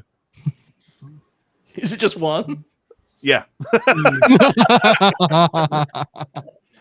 They miss this spot, but he does the pendulum ladder spot. They miss it. Look. They just missed it entirely. Why is he going for a pin? Dude, Sandman's the greatest wrestler of all time. It was a hell of a cover, too. He has no concept of match structure at all. It's so good, dude. God He has a bless him. podcast. Apparently, his podcast is awesome now. I The imagine. Sandman. And he does I like didn't even know he star had ratings. one. Someone told me he does star ratings, and I'm Oh fucking my losing God. it. Dude, that was the thing with that last season of Dark Side of the Ring where there was a Sandman episode. It was like, okay, a bunch of sad stories and then just telling us how Hack is awesome. Yeah. Using like good spirits and shit. And like, yeah. Oh, Jesus. And he's like, yeah, I don't drink anymore. Just, oh, here you go. Chair shot. Fuck. Oh! Devon doing the cell. bro. Here comes the headshot. There's fuck. oh, Yeah, that one was sickening, dude. God, Is fuck, Tanaka like man. Tanaka at least like tucks his fucking, he puts like a little shell up. I'm telling you, I think people's memory of this show, they remember a lot about. I don't think this gets enough credit for how this is Yeah. like one of the best Dudley Boys matches ever, dude. Going Look at back up this. to the senton. Look at this deal. He's going back. You're right. He is. Oh my fuck- god. A He's going frog back splash up. from Bubba. The way he rolled out of that was elite fat man maneuvering. Holy shit. Dude, JJ mentioned it in the chat for any Futurama fans. When Bender becomes a human, he looks just like the Sandman, and I refuse to believe it's a coincidence. Like, I think that has to be someone like, because the whole thing of that episode is when Bender becomes a human, he just stretches the bounds of human excess. Russian my leg God, sweep. he totally does. I like vividly remember that in my head. Yeah, he That's looks fucking awesome. just like man. Look at the Same juice gut and on- everything, bro. Look at Dreamer's head. The state Look of at Hack's his figure 4, dude. Figure 4. Oh my god. FTR spot here from the For real. duds. Oh my goodness! Look at this. It's dastardly, Scumbag. incredible, and Storm, brother. This spot pops me. Look at Sandman. The way he just had his hands like, don't drop me, please. The Franny. players. God damn. Could they nail this any more than they did, dude? And like the audience knows where they're going too, right? You can feel it, can't you? They know where they're going. And props to Francine for running spots at fucking high heels. Heels, dude. yeah. Look at the people. Here we go. Cat fight. Oh my god. Oh my goodness, dude. It was a different time, Novi. And that was legitimately the first It's just not here. Beulah appearance after the Dudleys broke her neck too. So Yeah. they were, lore and whatnot. Fuck. Incredible when he's head on the rope, dude. This DDT coming up always pops me. Oh. This is their fucking Liz and Savage, it is. It is. And there's Yeah. there's merit to that. Yeah, fucking good. And that's fucking gross. Those Blood. yeah, the blood coagulates through her DDT. hair, which is pretty fucking gross. Look at the DDT. Bubba just bumps and she goes, "Oh, well, I guess yeah." Look at Sandman directing traffic, staggering around. He just froze deep onto the floor. Oh fuck! Oh, Let's do something to his cock. Come on. oh, Jesus fucking Jones. Yeah, this shot's horrible. These shots are dude. That second one on Sandman is unbelievable. It's crazy, man. Good God. He is the fuck this for getting the table. Oh, we got another shot coming. Oh my God. He's fucking killing them with that kendo, dude. Fuck. And Sandman's just like, What's the finish? Yeah. Oh God. Look at Hack go up for that, dude. Fuck, you're right. He did. Oh my god, that was awesome. He went up for that like he was Jack Evans, just flailing through the air. Because my dad didn't know where they were headed, like he lost his shit for that not being the finish when we watched this. Which I mean, fair. Because you don't know, right? God, Joey was onto something. This match is fucking gas. Dude, I'm telling you, this match is. How many Dudley's matches are better than this? Are there any? Oh, I don't Like even just dislike straight the up Dudleys, tag but- matches. Yeah, like this is, and obviously there's a lot of weaponry, but still, this is the formula they would do all the time in ECW, but perfected because they're a little bit older and and they know exactly what they need to be doing here. Spike. Novi, do you know what the finish is? No, Okay, cool. So that probably followed the finish to you too, right? That powerbomb. it did a little bit. I could see it if I didn't know the time, but Yeah. There. Oh, Devon just fucking. if I was just whacked. watching live, I would like definitely have bought on that. Here we go. Now, when had this been done in the WWF before? Had it been done in the WWF before, Alex? No, this is 05 because the Edge and Yeah, Foley that's match came after. this. Yeah. It's very important we stress how fucking. I mean, this is still insane, but at the time, this was especially. But look at the amount of lighter fluid. Like, I know, man. There's so much that can go wrong with that, dude. In that building, that small fucking building, like, good God. You're just soaking it, bro. What the fuck? Oh! Look at this, dude. That visual of them just behind the flames.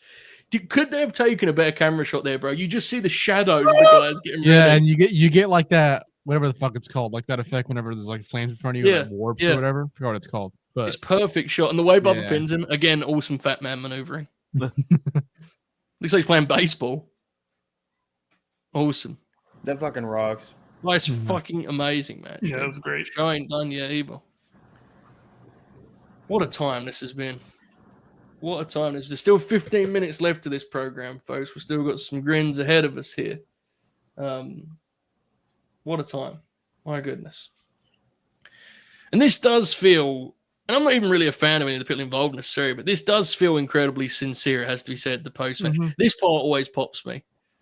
Because afterwards they come back as baby faces, the duds, but here they're trying to beat up you.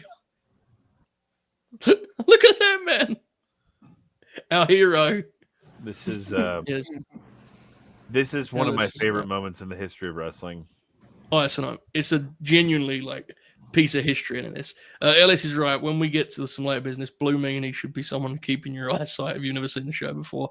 But for now, look at that. I always love that Sandman shot when fucking Spike. He needs a beer, man. Fuck. Oh my God. One of the tweets I'm most proud of is that screenshot with Drew McIntyre at Evolve One Night Stand.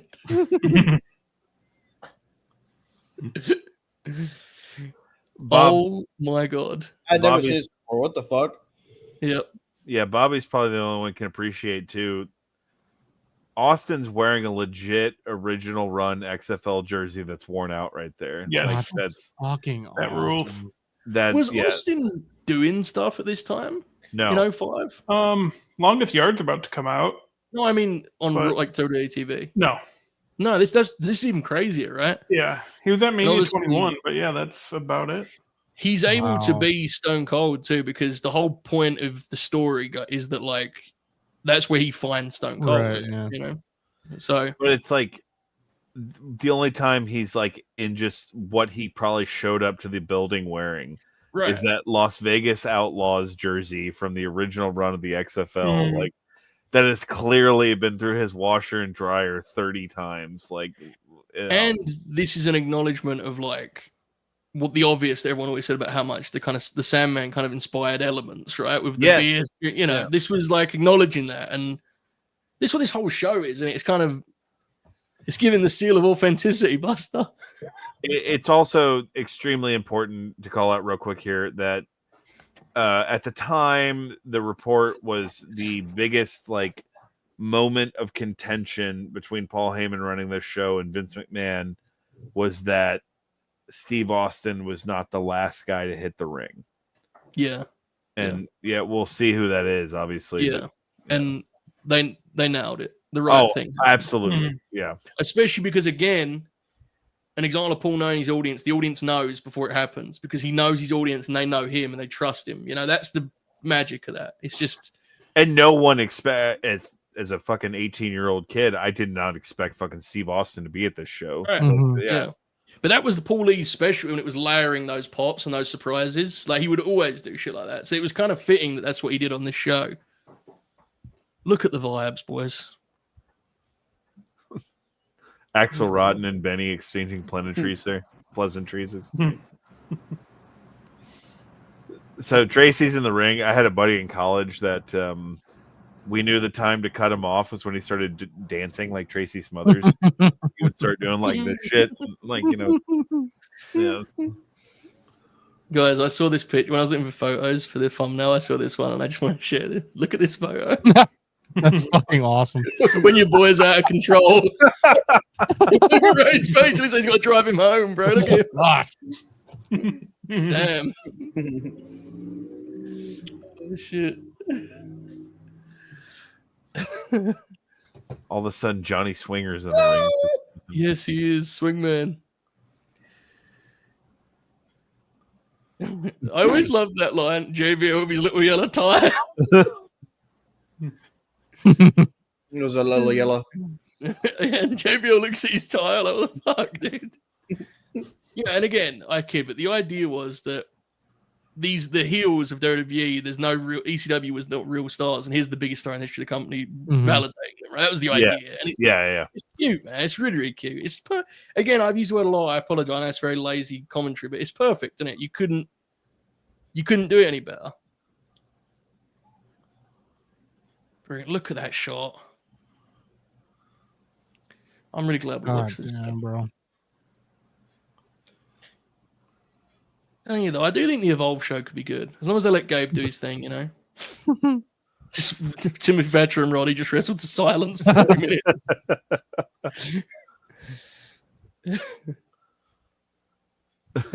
Faith and Vlad behind Steve trying to get the camera time. God. My favorite thing about this is Austin's material fucking sucks. And if it doesn't matter at all, he's like, JBL, you son of a bitch. With your little tie. He just keeps calling cowards and pussies. Kurt Angle. Oh my God. Pull that thumb out of your ass. The damn vortex Miller Lite can pop. Look at Angle. Angle for sure spent most of the show wondering if he could leap from the balcony to the ring, right? Just measuring it. Like, Vlad. Look at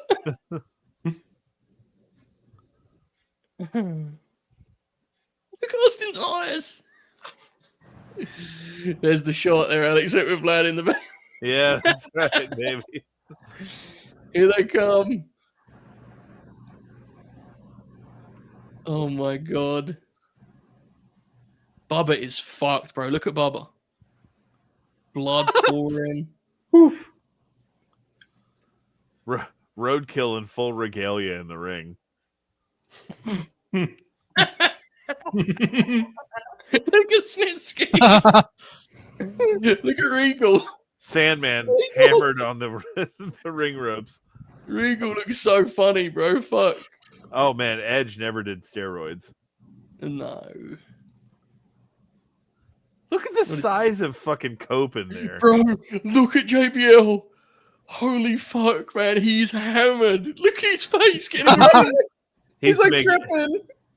He's making a beeline for Meanie, dude. Yeah, he's such a piece of shit. It's something to call out, too. Meanie hangs in... Oh, here we go. Here we go. We want... Oh, the crowd's ready. Oh, shit. Oh, my God. This is fucking magical. Fuck, yes.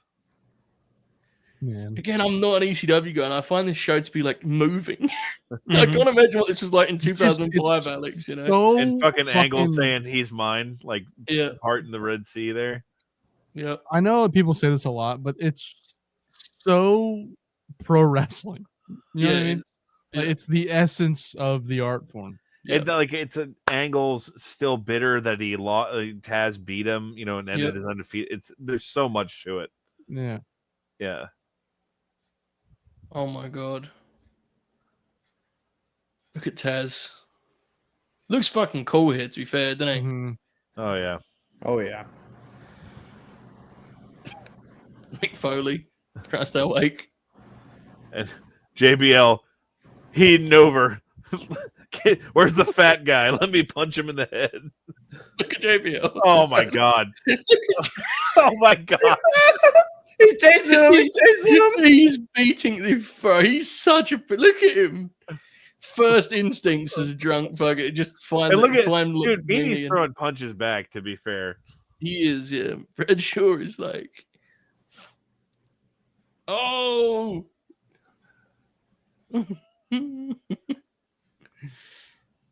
Look at this. Look at Austin. Yeah, and it's worth noting, you know, to keep the vibes higher. Meanie got like a little run out of this, and it included one of the most vicious chair shots ever when Stevie Richards got JBL back. So it all worked out. Jesus, oh my God. Dude, Hack's just tagging people. They get close to him. And Super Crazy's like, I don't want any part of this. Give me in the corner. Ray Jr. is working like it's the Royal Rumble.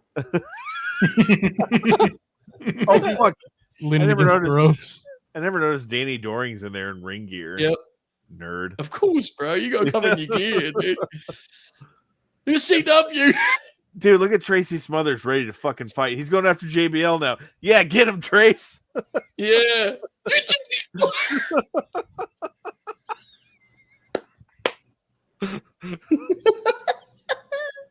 Oh, Jesus. Oh, man. The Sandman's got the cane around JBL's neck. JBL. I've always thought Bubba helped JBL there, haven't you? I always thought. Oh, yeah. I was like, bro, you need to get the fuck out of here, dude. Gives a little brother punch and sends him on his way. Look at Bradshaw. Look at blood on his arm. Oh. And to Meanie's credit, he's still standing in the ring. Like, He is. Yeah. I don't think he knows where he is anymore, but he's there and he's rocking it, bro. Look at poor Meanie, man. Fuck.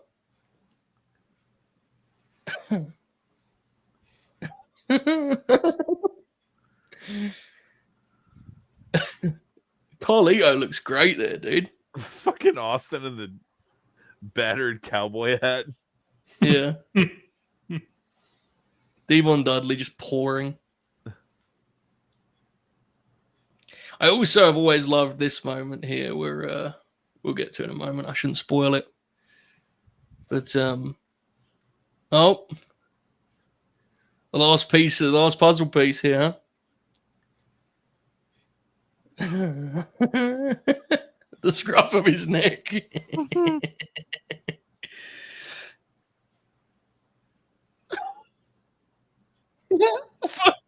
Foley fucking pretending he's not thrilled about this. That's part of the angle, Eric, you know. Look at Sandman. I've always loved this. The way the boys just walk past him, you know. Because it's like they've already got the shit kicked out of him, bro. Fuck Eric Bischoff, right? Yeah. Least he could do is take his own lickings. Bro said looking like a softball team. That's crazy. Jonathan Coachman has bowed. Look at Bubba. Oh dear.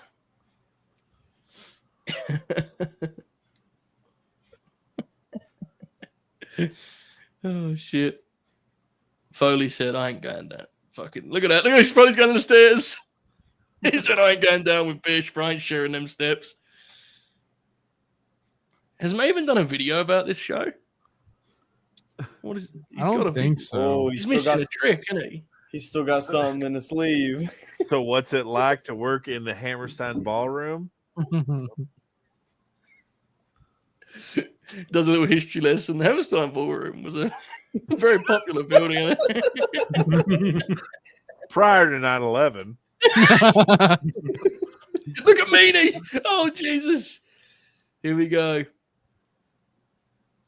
Have you guys seen the first ever 3D they do? Where they like, who do do they do it on, Alex? They kill someone with 3D. Spike, the first one. Yeah. Wow. I don't think I've ever seen it.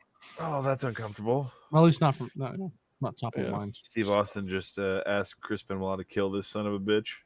Yeah. It's fine. Bischoff lived, don't worry. Unlike, anyway, what's going on? Yeah, he does a podcast called 83 Weeks, bro. 619, the crowd. Is that a reference? Axel's trying to get the crowd going and they boo it. Bro, Joey Styles said he mistreated you too, Ray. Good God.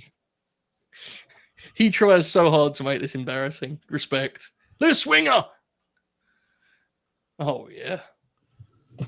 They mistreated you too, Ray. Fucking nerd. Oh, jeez. Whipwreck getting in there on the shot.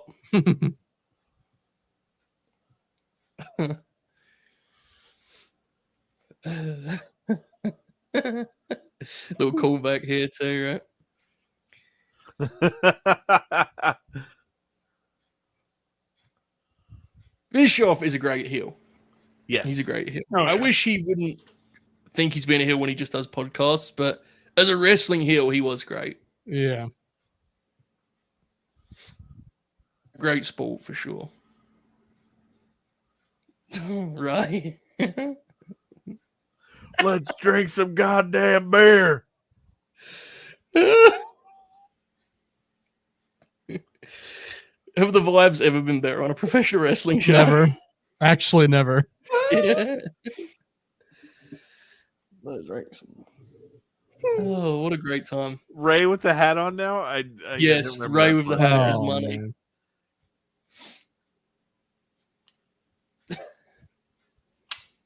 I can't wait until we do one of these shows after I got like Wrestle Talk or something. I come back. Jack Crosby's music hits at the finish. Jack Crosby coming out to Enter Sandman. Fuck.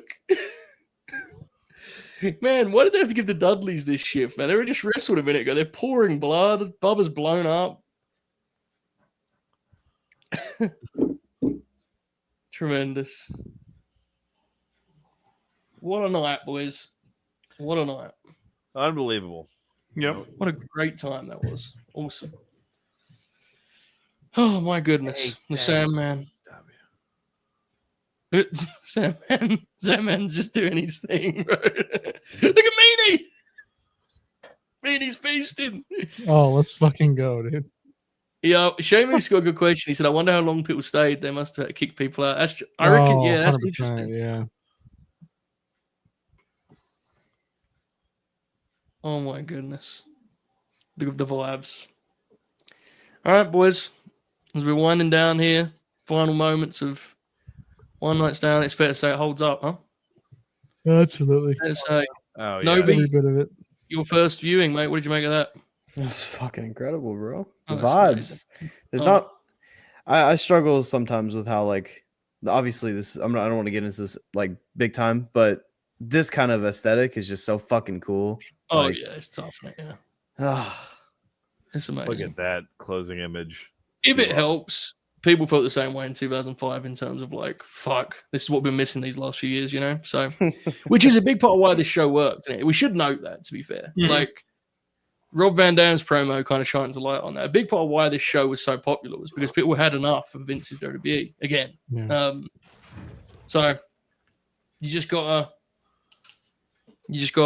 appreciate that. Every time you watch that, it's an experience. That was magical. Great to watch it with you fellas. We're gonna do some plugs. We're gonna go on out of here.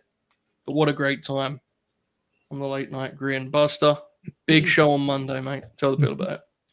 Yeah, Cage Match Chronicles WWE will be covering Randy Savage versus Tito Santana May 4th, 1986. Bret Hart and Steve Austin at Survivor Series 96.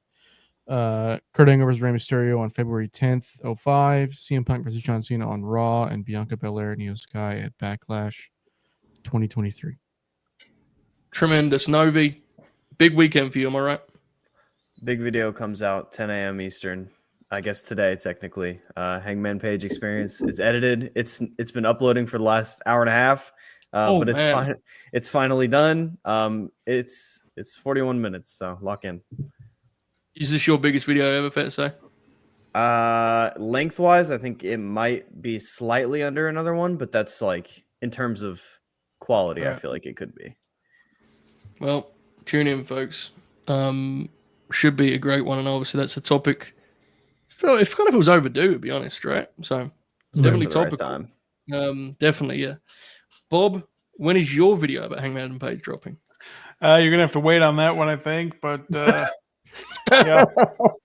Be back for Grin Grappler Sabu. I don't think we've picked a date for that quite yet, but the next couple of weeks. And then the next time I'll be on here 2 weeks from tonight, we look at the Raw answer to this pay-per-view that we just watched, and it's another great one. Great show. And then Bob's Barbecue, we have to know. Yes. I lied. It is the longest video. That is. Yeah, I thought it would. I was thinking it would. Okay, that makes sense. There's only by 3 minutes, so close. Alex, tell the people about the Contrarians, brother. Well, first of all, I should say, my friend Lindsay might have tuned into the show, so I need to give a shout out to her. If she did, I'd pray for her soul. But anyway, Contrarians, on the 30th anniversary of the release of it, we did an episode on Batman Forever. So a movie that I think gets lumped in with Batman and Robin because Batman and Robin fucking sucks, but Batman Forever I think has a lot of things to it that are interesting. What else have we been doing recently? The Fugitive. Our whole thing right now in the summer is we're doing all these movies that were MTV Movie Award nominated films and whatnot. And all over on our Patreon, we talked about The Crush with Lisa Silverstone. There's a lot going on over there. And if you haven't already, do yourself a favor and just fucking catch up on Tough 20, a series that myself, Julio, Joey, and our buddy Just Incredible put together. And, yeah. We are thecontrarians.com, at Contrarian Prime, all across social media.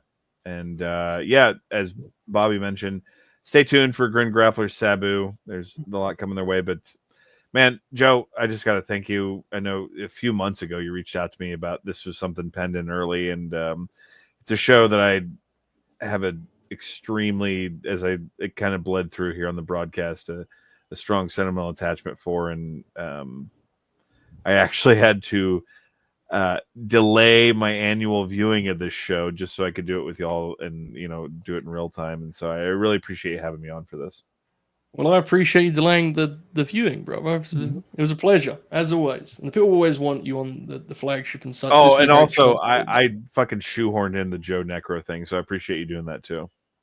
I'm always happy to watch that. You know that. Yeah. And also it was a callback to your first appearance, as you said. So well, you're actually a point of thought. Your first appearance was that Buddy Matthews thing we did, but oh, that's right. I'm sorry, but the first that was like a dark match, wasn't it? Really? Yeah, the first Grin Grappler match ever is Joe Necro, which is I think perfect for what we do. But yeah, indeed. Next week's going to be a big one, folks. It is not the week. I don't think it will be anyway.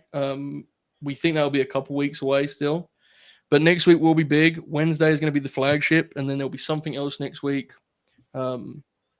Which you'll find out about next week. So nothing crazy. Don't get too excited. That I do think there is something crazy coming up later, but we need to get that done first. So much coming up. Very, very exciting times. And we're able to do these things because of your support. I have had multiple experiences in the last couple of weeks that I legitimately left kind of going, it's turned out pretty, it's pretty cool what some of the stuff we get to do. So, and we're just getting started. So we'll see you next Wednesday for the flagship. Whole bunch of shows coming up before then. Tomorrow, Manny the Hooper celebrates Flag Day. And all sorts of other stuff along the way. For those of you that love the Fave Fight Friday, I'm going to try and get that done on Monday so we can get back to the Fridays. I couldn't do it earlier because of my StreamYard woes. So have a great night. We appreciate your support, and lock in tomorrow for 8 Eastern, the Flag Day Manny and Duke celebration. Have a good one, folks. Keep grinning. All hail. Enjoy this outro.